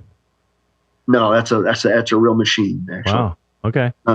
Anyway, if you look that up, it's a compressor, basically a limiter. Yeah. But it changes the whole game on a bass guitar. Wow. And that's what I would consider the secret weapon there. Yeah. Okay, so are you essentially reamping that? You sending it back out of the system through the loop trotter? Yep. And then, that you're not the first person to tell me about doing that process. Even if you were to take that bass signal and run it out of your Pro Tools rig back through an analog keyboard, if you're lucky enough to have a Neve, great on you. Great on you. If you got a Neve, sending signal back out and through the board, and then using the outboard gear that's on the board, the loop trotter could be one of those, or whatever type of effect. Right. It just adds an element of realism that it brings a warmth to it that you just cannot get the other way. Yeah. At least in my world. Yeah. Yeah. We use a lot of the Tech 21 bass preamps, like the Doug Pinnick one, the Steve Harris one, the Getty one. I mean, as far as a bass player being able to get a great sound out of a box, the Tech 21 stuff, I think. Yeah, I get it. Definitely. It's definitely an easier route. Yeah. I'm always the guy who likes to make it hard, make it complicated, of course, Yeah. Well, good on you for making it hard. The other thing that I noticed on that is the panning of the guitars. It sounded on that one that it was a little bit more like somebody was on one side, somebody was on the other side, and then, the solos were in the middle. But when you're mixing, are you consciously separating the two guitar sounds and tones? Most of the time. If I do a meshing, that's also for usually a reason. But usually I keep the separation so that you can determine who's Mike and who's Derrick. And I gotta be honest with you, when you hear the rest of the record down the road, you'll hear that there's a lot of the hooks where the guitar parts are the same but not the same. In other words, I might play a G up here and he might do a G here. You know what I mean? Type thing. Higher, yeah. So that all comes in. I want that coloring to exist. Sure. I don't want it to be just a G. Sure. Yeah. A lot of times I'll do that. Like if I'm just being stupid crazy in the studio, like I'll be playing just a standard, cowboy chord G, or every rose has its thorn G, if you know what I'm talking about. Yep. And I'll capo an acoustic guitar higher up on the neck and find the G position. Sure. And just ring that out like whole notes. Ka-ding. Right. And just those tonality differences makes a whole different sound of one chord. Yeah, it becomes a harmonic tone. Yeah. And that's what creates that difference. Yeah. So if you can do that while you're playing live, to me, that's a cool thing. Yeah, absolutely. Do you guys do much harmony solos, like, the... Yeah. Well, like in that first tune you heard when we opened up the very first lead, that was done in harmony. Yeah. There's quite a bit of that stuff. We do quite a bit of that stuff. It's not only is it fun, it just comes natural to us. Right. Well, after all these years, I would... And now, how long have you been with Mike Crook? Mike's been in the band since 1995. Yeah. So, I mean, if you're not in sync with that guy at this we point, are in sync, trust me. Yeah. He knows he can scratch his ball. He can scratch his balls, and I know it's time to bend the note because he's scratching his balls. Right. So. He needs a second. That's right. He needs a second. I need a second to adjust here. That's great. Yeah, that's really cool, man. So I wanted to talk about the two people that are in our what is that? 3 degrees of separation? 2 degrees? No, I don't know. There's a saying of 2 degrees of separation or 3 degrees, Okay. whatever it is, that like, every sixth person that you meet will know somebody in your circle. Okay, I got you. That kind of a weird small world type of thing. You ever heard of a music store called Tower Music? Sure, I know Greg real well. Okay.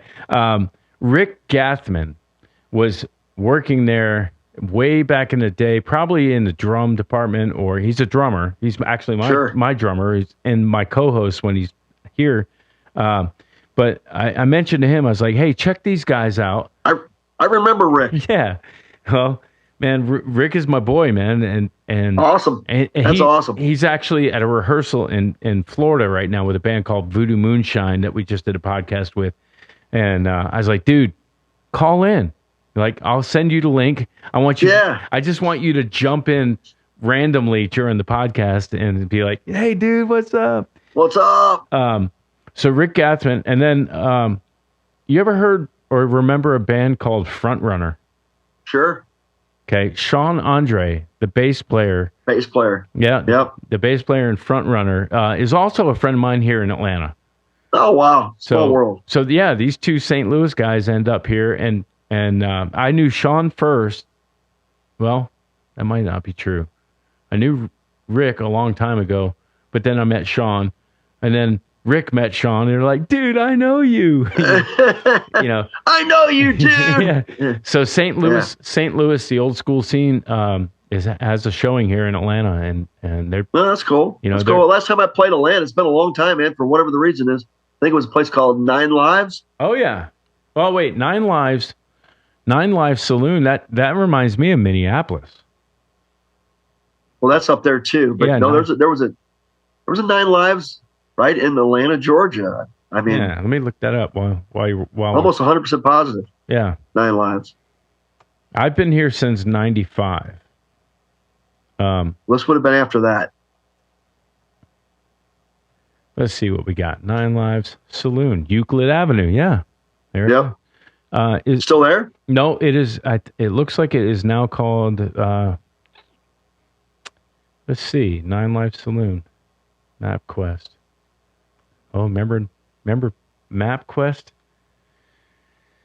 I don't know. Yeah, I remember MapQuest. That's fun. Yeah.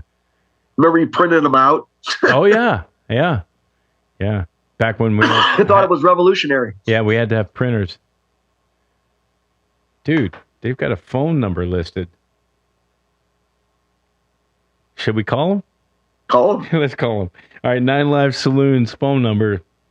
We're going to give them a call. And see if they're still open. If so, we're going to book a gig over the phone. We're going to book a gig there. All right. Play for cheap, $2,000. Let's see if we can hear this on the. You can hear that? I can. I've never done this on the air. We can crank call people, dude. Sorry, you have reached a Nine Lives Saloon no longer available.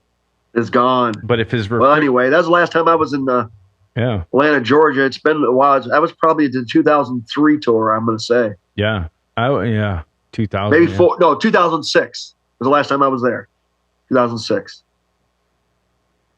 Yeah. So that's interesting. I do now that I'm seeing the logo for this place, I do remember this. Do you? Yeah, but it was a cool room. It was a pretty decent sized room. Yeah. Euclid Avenue, though, I mean, going downtown, it's like you were talking about that venue Mammoth Blade. It's like, I don't really have an interest. I don't ditto, right? I just don't have no interest in losing my stuff or getting stabbed or shot or or hearing about the next day.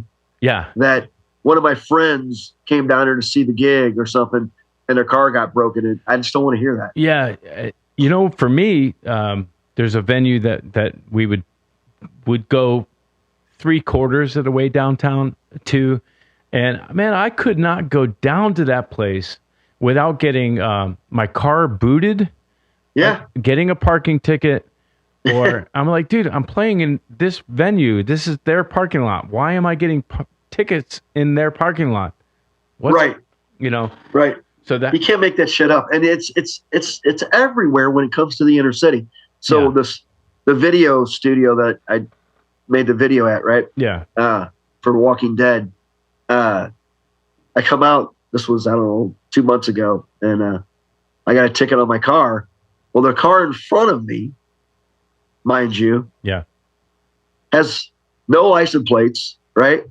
Bullet holes in the side, all smashed up,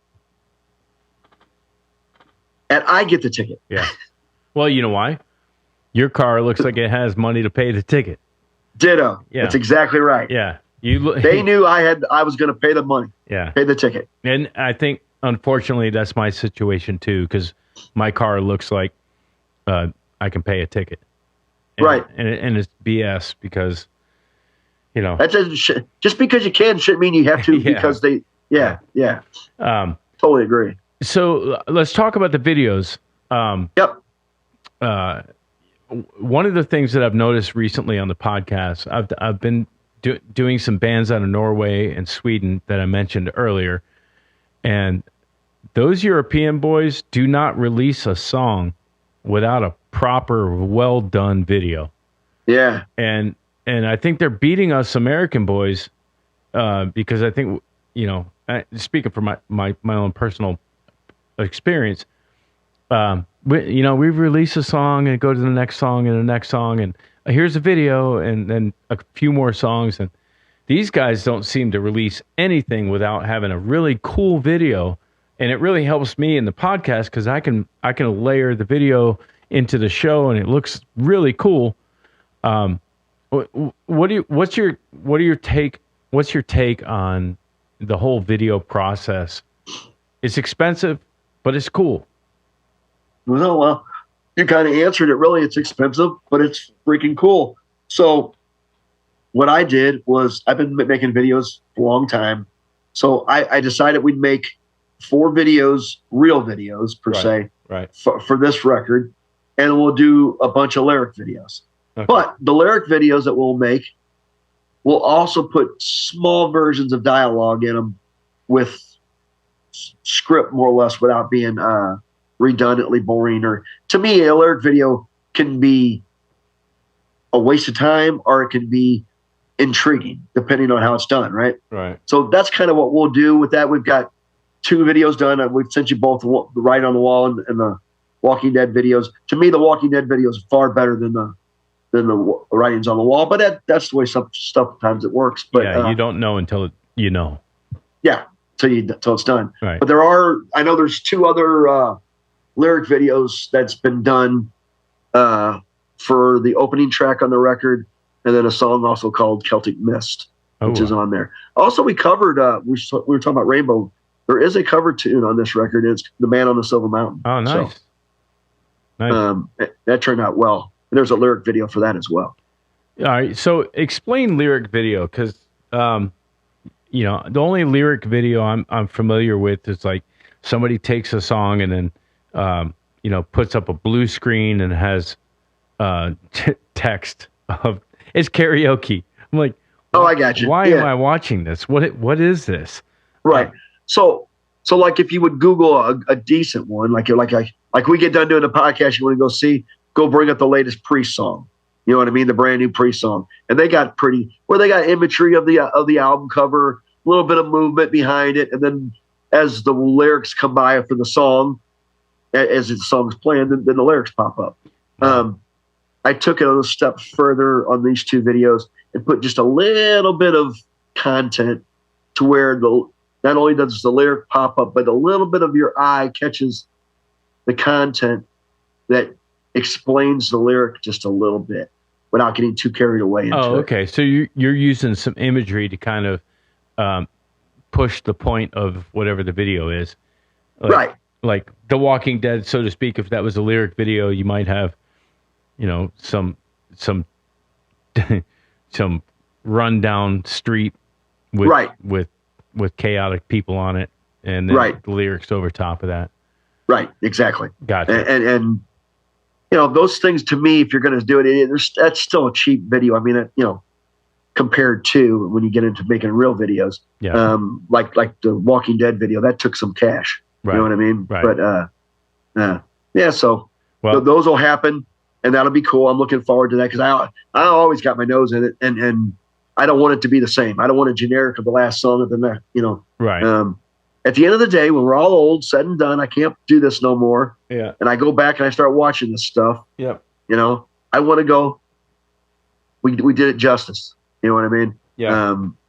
We didn't just throw the ball. Well, obviously you didn't because you guys have been around so long. But when you approach a video, are you scripting a storyboard? Because I scouted a location actually today. Went to scout a location to do a video for a song that we just released, and I'm like, guys, we released a song. Shouldn't we do a video? Yeah. So we looked at a location, and our director of photography looked at another location the other day, and we're kind of putting things together. Now we're like, okay, well, what's the story going to be? How do you guys approach? I mean, your songs seem to have, okay, this is a pointed subject that we're talking about, and this is boom, we can storyboard around that. Pretty much. So there's some truths to that. Even when we venture off into, like I said, the song Celtic Mist, which has nothing to do with anything to do in our society. Yeah, I want to hear that. I want to hear that one. That's a tale of the old.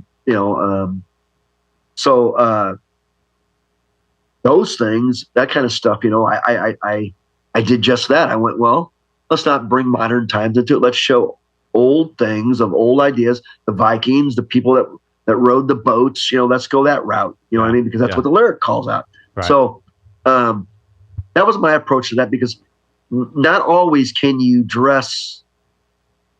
For instance, you can't always get your point across on a reasonable budget when you're utilizing imagery. So you have to go, it's my band, lyrics tie out, so you run, 3 sets of lyrics here, da da da da da da da da da da da da da. But what out of those 3 lines, right, sets a scene, really comes off that page? That, whatever that is, that's what that imagery is behind you. Right. That's how I do it. Yeah. So, well, that kind of leads me to AI. Thoughts on AI, and where are we heading with all that? Yeah, I don't know, man. I think that's a dangerous thing. I don't know, because by time we hear about it, by time we're privy to it, they've already got us so screwed on whatever it is they're doing that. Well, for instance, I don't know if you watch any politics or not, but the other night I happened to catch a little bit of a Jesse Waters on Fox, and he had a segment on that right there, and they're changing history with AI, and putting people of color and things like that where they weren't really at, right down to where even the people from the Germans, I mean, they got black people over as or Napoleon Nazis, it's like that just didn't happen. Yeah. So that's what concerns me. AI can literally erase history and rewrite it. Well, so can textbooks. So what? So can textbooks. Well, without a doubt. Yeah, they're doing the same thing. The reason I bring that up, because as of now, in 2024 of February, we can, and I just did it. I've got 6, 7, 8, 10 pictures and logos where I was like, you know what? Let me try Bing's AI, and let me just put in a couple keywords and for my Giza is Gone project, and I want you to make a picture of this concept. Boom, 4 pictures. Boom, 4 more. Boom, 4 more. Boom, and all of them were pretty good. There were some that were like, damn, that's really good. And the reason I bring this up is because Tyler Perry, Medina, whoever. Moderna. Yeah, Moderna franchise. He just put the kibosh on an $800 million studio expansion because of OpenAI's new software. I don't even know, I guess, or algorithm or whatever, called Solar, Solar, Solar. And so I had to do a little deep dive dig, and I looked at what he's concerned about. And now apparently in this new AI, you can say, make me a video of a car chasing a reindeer in the desert up a mountain, and it will, boom, make you an actual cinematography type, like cinematic. Yeah, I got you. Video of that scene that you just typed into it. And he's like, well, wait a minute. Whoa, why would I build an $800 million studio if I can just type it into a machine and it will make it? Now it's limited to 1 minute reels, right? Yeah.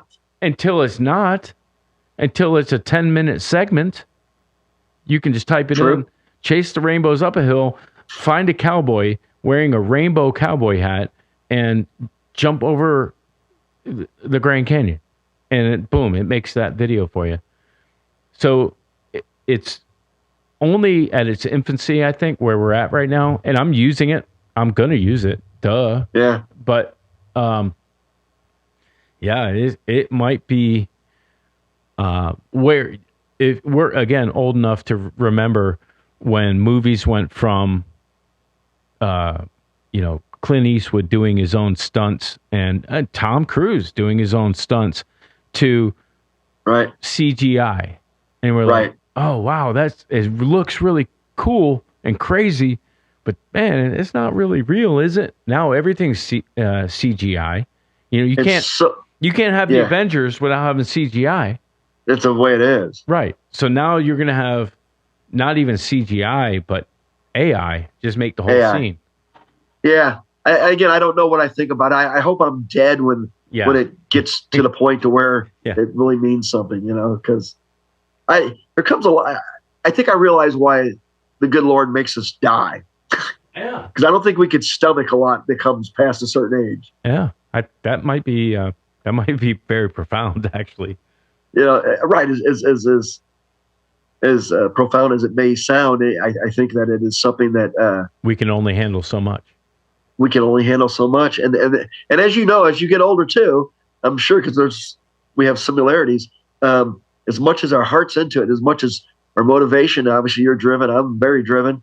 As we age, that ability to accept the facts that we are getting older comes into the play, and every year that goes by for me now, I'm starting to accept it more. Right. So therefore, you start realizing your immortality. You know what I mean? When you're 30, you think you could do anything forever. Yeah. And could. But forever was only 15 years. You didn't know it yet. You just didn't realize it. That's right. That's right.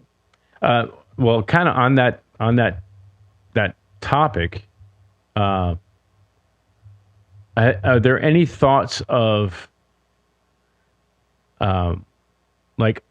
are there any thoughts of, okay, you know what? I think I'm going to retire from playing live and just do studio recordings. I love playing live as much as anybody else, if not more, and willing to do all the work to do it, from booking to loading out, loading in, all that stuff. But I'm starting to have the thoughts that, you know what? I think I'm getting close to being done. I'd rather talk to people in the studio, in my, at my house, in my studio, than the hassle of trying to tour or trying to go and do gigs and fight against, the Aerosmith tribute bands or worse, Pink Floyd tribute bands that won't allow me to open for them. When it's a perfect fit of an original project to open for Pink Floyd. Right. And you know what? I'm almost ready to retire. Is that thought come to your mind? I mean, of course I think about it. I think about how long can it roll and whatever. I think how do I say this right? Exactly. I think when I come off the stage somewhere along the way one night, I'll know what that is. Right. I'll know it. Why I would side with you there is because all of the bullshit we go through. But it was some years ago, 10 probably, somewhere in that gambit, I looked at the band and said, you know what? There's a certain level that I won't do no more. Right. I won't go play the little bar with the 12 bands on the bill and right. I just won't do it. So if I'm not doing pops, diamond, pageant, those kind of things around here, you know, I'm probably not playing. Right. You know, there's amphitheaters.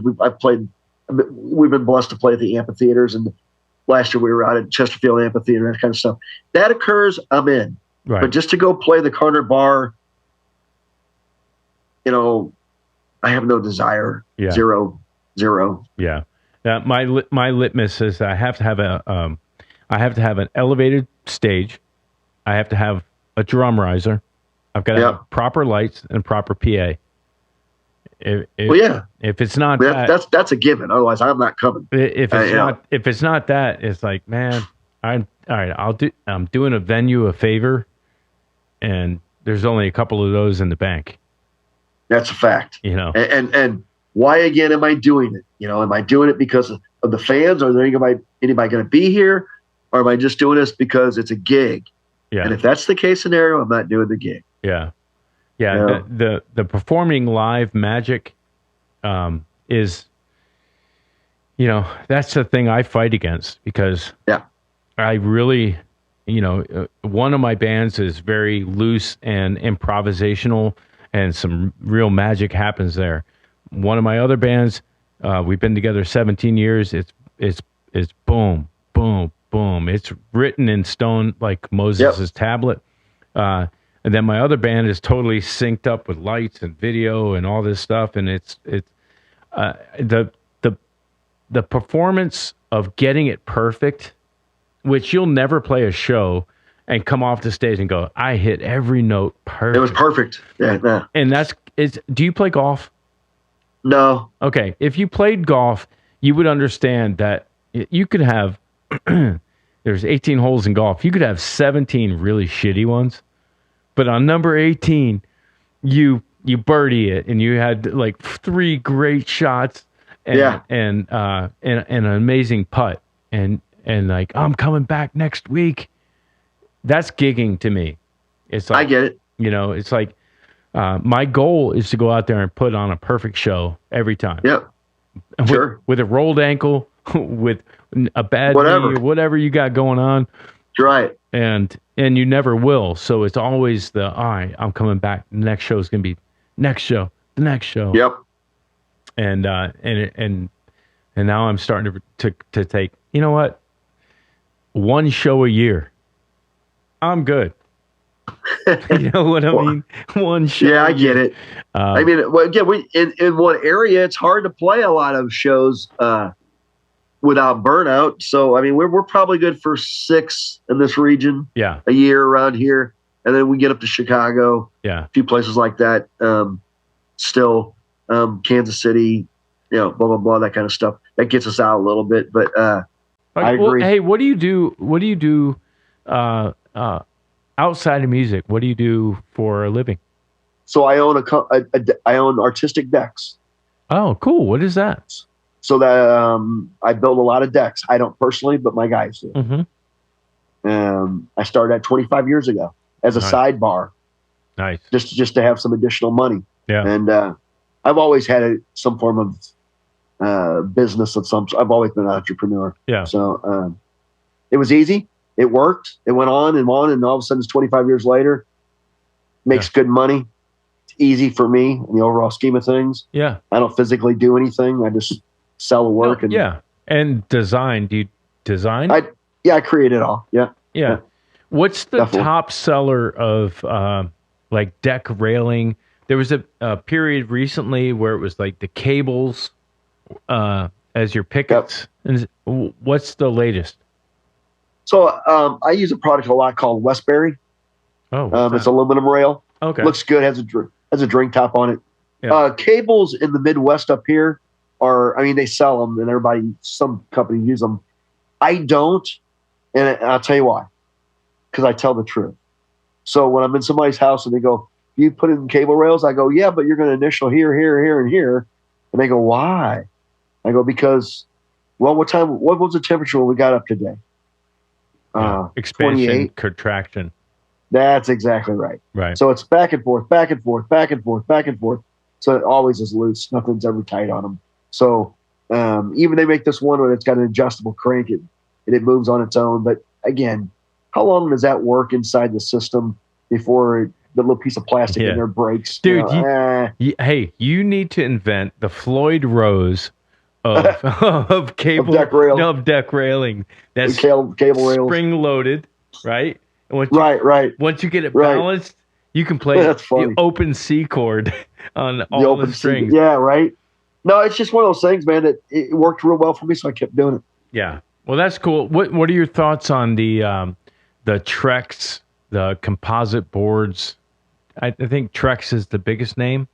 Nah, so in my neck of the woods, AZAC would be the biggest. Okay. AZAC. So Trex is a wood composite.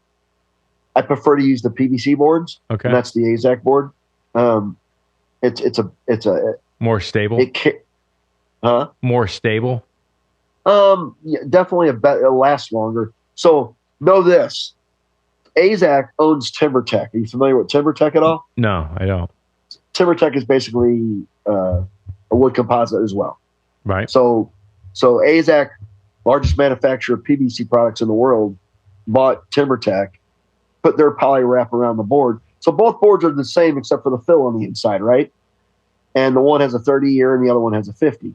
The 30-year is the wood composite because eventually wood biodegrades. And no matter how much chemical you put in there, eventually it biodegrades. Where the PVC will never go away. Right. So, and it's stable at and it's stable. Yeah. Much easier to work with. Craftsmanship's better with it. Yeah. So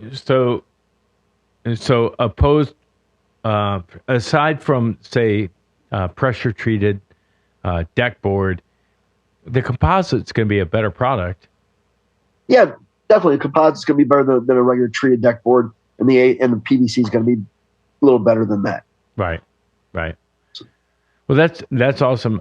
What's outside of deck building and music? Do you have any other artistic, things that you do outside of? What else do you do? Well, I mean, I have a studio, recording studio, and so forth. So okay, I didn't know that. Yeah, I do that as well. Like I said, I recorded this record. You know what I mean? Dude, I'm coming to St. Louis. There you go. I'm coming to St. Louis, and I've always heard Kansas City has the best steaks, but Kansas City is not in Kansas. It's in Kansas City, Missouri. It's in Missouri. Yeah. What's that all about? So Kansas City, Kansas. Right. It exists. That's on the other side of you, right? That's the other side of the other side. There's a little river right there. But, yeah. It's called the Mississippi, I think. No, that's the Missouri River. Oh, actually. The Missouri. Okay. Yeah, it runs up that way. But what happens is that when you get on that side of it, it turns into more country orientated. When you're on this side of it, unfortunately, it's all urban, hood, if you would. Urban, yeah, it's urban. Yeah. So tell me about the Kansas City, Missouri steaks. I want a steak from there. Are they dry rubbed? What are they? Oh, you can get it always. I mean, one thing about Missouri, and the food is usually done that well. Choice of meat means something when you say that. But the sauces are what we're after. Okay. That you got your dry rubs like you're talking, but you also got some very cool flavored barbecue sauces. You can get it now down there very easy. Ever hear of Maul's barbecue sauce? Google that. You can get that delivered to you. That's some good stuff. How do you spell it? Maull. Oh, okay. Maul with an S. I'm sorry, Maul's. Yep. Okay, and that's some good. But they don't serve the steak with that, do they? No, I mean, some places do. Some places put a little bit of, and again, it's just a flavoring. It's not like a barbecuing it on the grill, right? Like you're going outside and throwing a bunch of barbecue sauce on something. You know what I mean? Yeah. but mainly steaks in Missouri are done with steak butter, Yep. a little bit of rub, and that's usually what it is. But New York strip, they cook them there that way, and they do that to it. But I've had them down in Georgia. I'm thinking about your neck of the woods. Yeah. I've had good steaks down there. Yeah, I mean, a good steak, if you're buying a filet or even a prime rib or a porterhouse. I had a sirloin recently, and I was like, damn, I think I like these. Yeah. It's pretty good.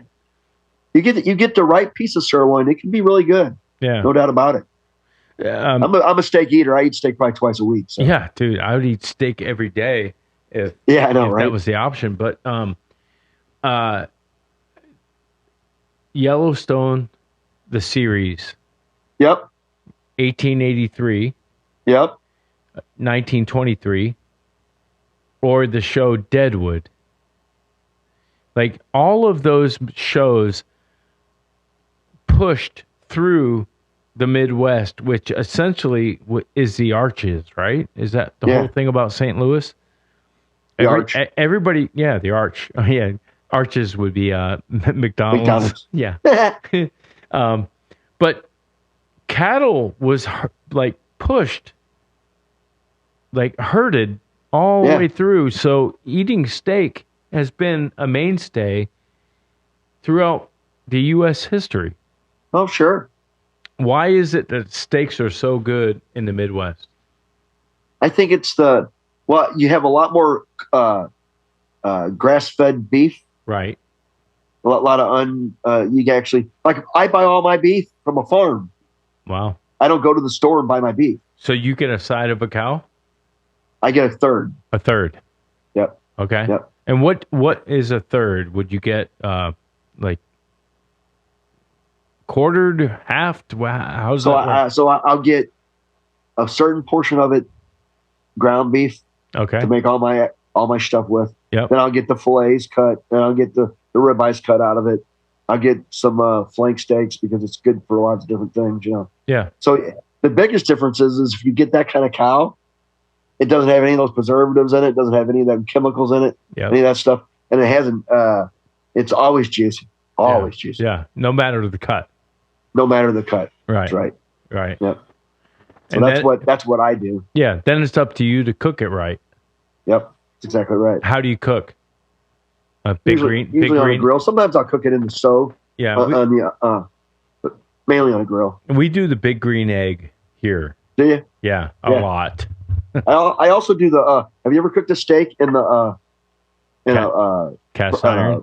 Air fryer? No. Do it. Yeah. You got an air fryer?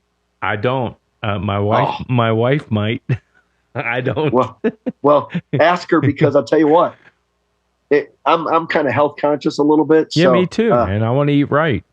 So that's the air fryer. You know, all the grease leaves it. Okay. It falls below it. So, and you're not cooking any grease, and there's no open fire, so you're not getting any carcinogens. Right. See what I'm saying? And as tender as all can be, and cooked just like a regular steak. Wow. And all the way around, how do you like your steak cooked? I like a what I call an easy medium well. So I like I like a little pink through the middle, but I don't want it bleeding. Medium well light is my go-to. Dude, we got to hang out, dude. We have to I know, right, dog? we have to have a steak dinner and and share some whiskey. Yeah, that'd be great. Yeah. Definitely. Well, dude, I really appreciate you hanging out and talking all night and across the board. Yeah, across the board. Good times. Conquest is the shit. Check out the LP Paradox. Paradox 1 and 2. That in the vinyl. When it's in vinyl, it comes on 1 and 2. Buy it. The CD has it all. Yeah, get it in the vinyl because Kiss Alive 1 and 2 was a double album, so get that. You're right, man. And look at the back of it. I mean, we won't. It's. Let me zoom in. Hold on. Let me see that. Yeah. So all of these are photos from live shows, and then the liner notes and. Yep, whole ball of wax. You know, as you said a minute ago about the Kiss thing, right? Yeah. So when putting this all together, I'm like, as an older dude, man, what still rocks my world? Yeah. When I flip over an album and there's some cool shit involved with it, right? I still get a rise out of it, right? Yeah. So I wanted to make sure that these records had that element to it. Yeah. Leonard Skinner, One More from the Road, double album. Yep. Open that thing up. Right. Unbelievable. Right. What you see in there. You know what that would cost now? Dude. I mean, seriously. Well, record company be like, we're not doing that. Well, that's why you have to do it as independent. Yeah, I know. Yeah, I know. And we didn't get to this question, but we'll go there now and then we'll wrap up. Sure. We talk about as a band, well, are we going to do T-shirts? Well, yeah. Are we going to do hats? Well, limited SKU. Are we going to do CDs? Maybe. No, we're leaning these days towards doing thumb drives that you can put into a Ford. What's the newest Ford? I don't know. Like a Ford F-150 e-truck. That they all got there's no CD player, right? So you have thumb drive. You have to put a thumb drive in there, and your song titles come up and all that kind of stuff. What's the route as far as merch goes for a modern band? Other than streaming from Spotify or Apple Music. I'm going to say all the above because I'm sure there'll be some drives that'll come out. This will come out on drives as well, because I know we had that conversation. So I think the best way to sell music is the hardest thing in the world is to make it appealing in the cosmetics, because audio is on the computer. Yeah. You see, nobody relates the two together. You know what I'm saying? Yeah. So the song The Walking Dead, right? You just played it off the internet. Yep. 90% of our fan base, 90% of the world who ever hears that song will be on that computer, right? The 10% that buy the record, they're diehards. They want something to look at. They want something to read.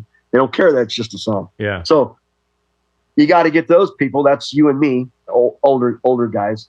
But then the people who go buy them cars, like you just said, that thumb drive, that's the only way you can play it. CD players don't work there. So what's the motivation? So I think you have to have both. The check mark of all the above applies. Yeah. Just don't overspend. Just don't buy too much quantity. Yeah. Well, that's the thing. An LP, you're looking at $1,000 for 100 to produce. At least, yeah. Done right. Yeah. And then CDs, 300, you can do for fairly reasonable. It comes down to the guys in Europe are making beer mugs with their logo on it. Sure. Selling things that don't even have music on it, just the band name. Yeah. Cardang. We sell. We do shirts, we do hats, we do stickers. What's the craziest thing that you do? What's the craziest thing you sell? I don't know. Lighters, thongs. What is it? I'm the guy who gives that kind of shit away. Yeah. I don't know why. Like if we used to be a Jaeger band. Remember those days? Oh yeah. So we were blessed with all that stuff, playing all those awesome tours. God, it was so fun. Yeah. But they gave us all kinds of shit. They gave us all kinds of paraphernalia to give away. And that's what taught me. And I started learning that a long time ago from the stage. It's like, swag. Okay, you give all this swag away and people. So I started going, hey, shirt for a shot. Right. What? In other words, I'll give you a shirt. You go buy me a shot. Right. Well, at the end of the night, I'll give them a shirt with the logo on it. It cost me $5. Right. They buy the shot from the bar. The bar rings high. I walk back to the tally guy at the end of the night and go, oh, your bar rang great, didn't it? Like, oh, we rang really. We don't ever sell it much. Just back in the day. Right. We don't ever sell it much Jägermeister. But boy, we did tonight. That's because I was pushing the concept.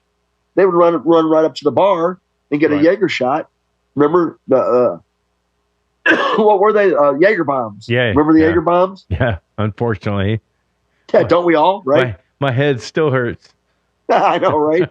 God, how many times did that? Oh man! And you know what was Jaeger and Red Bull? That was the next thing.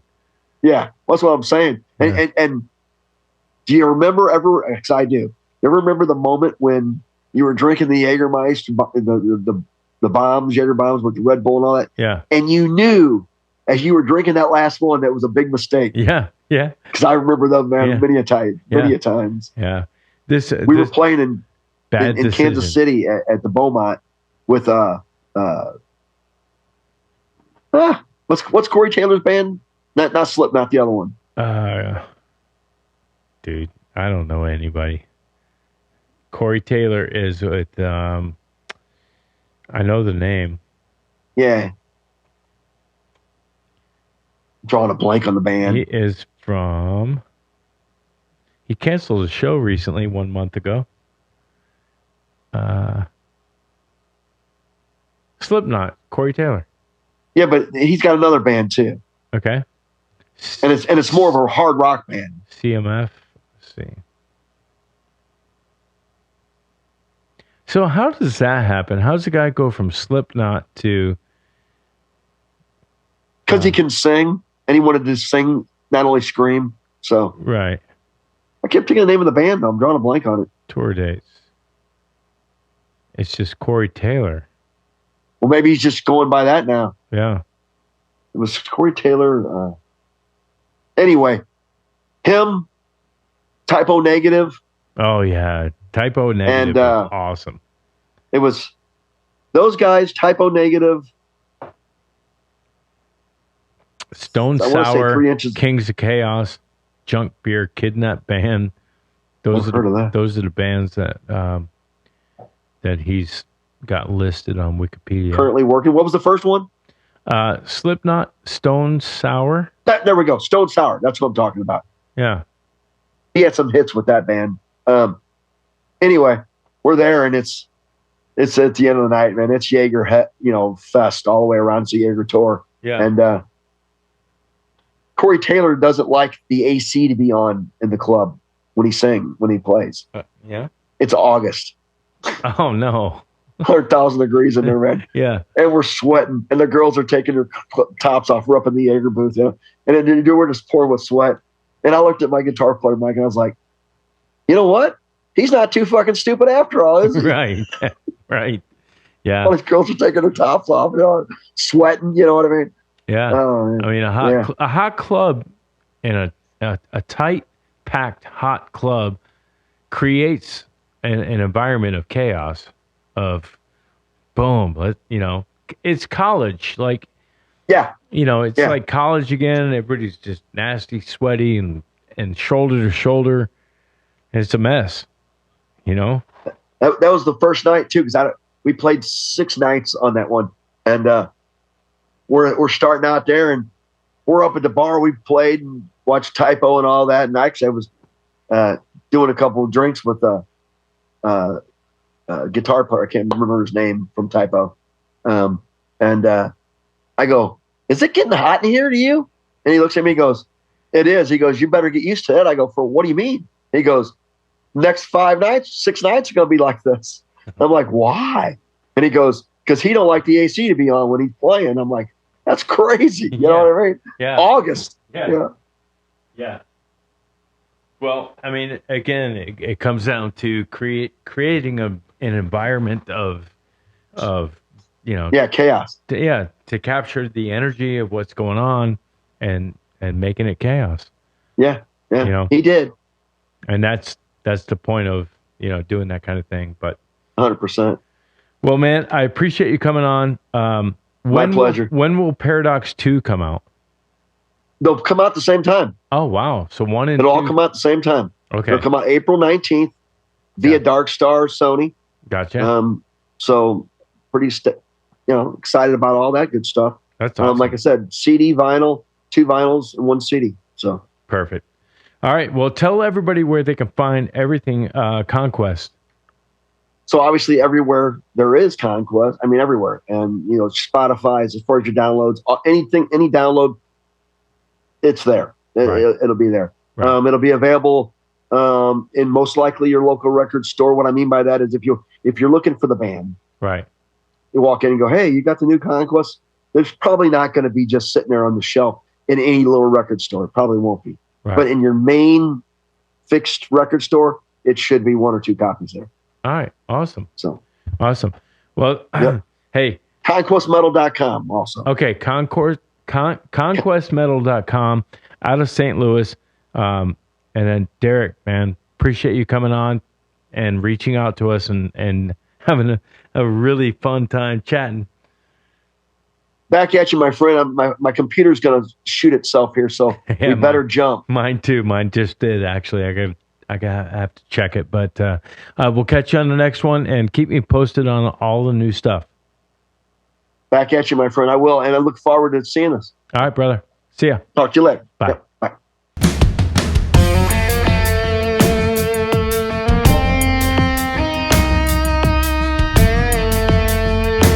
You're watching the Original Music Podcast.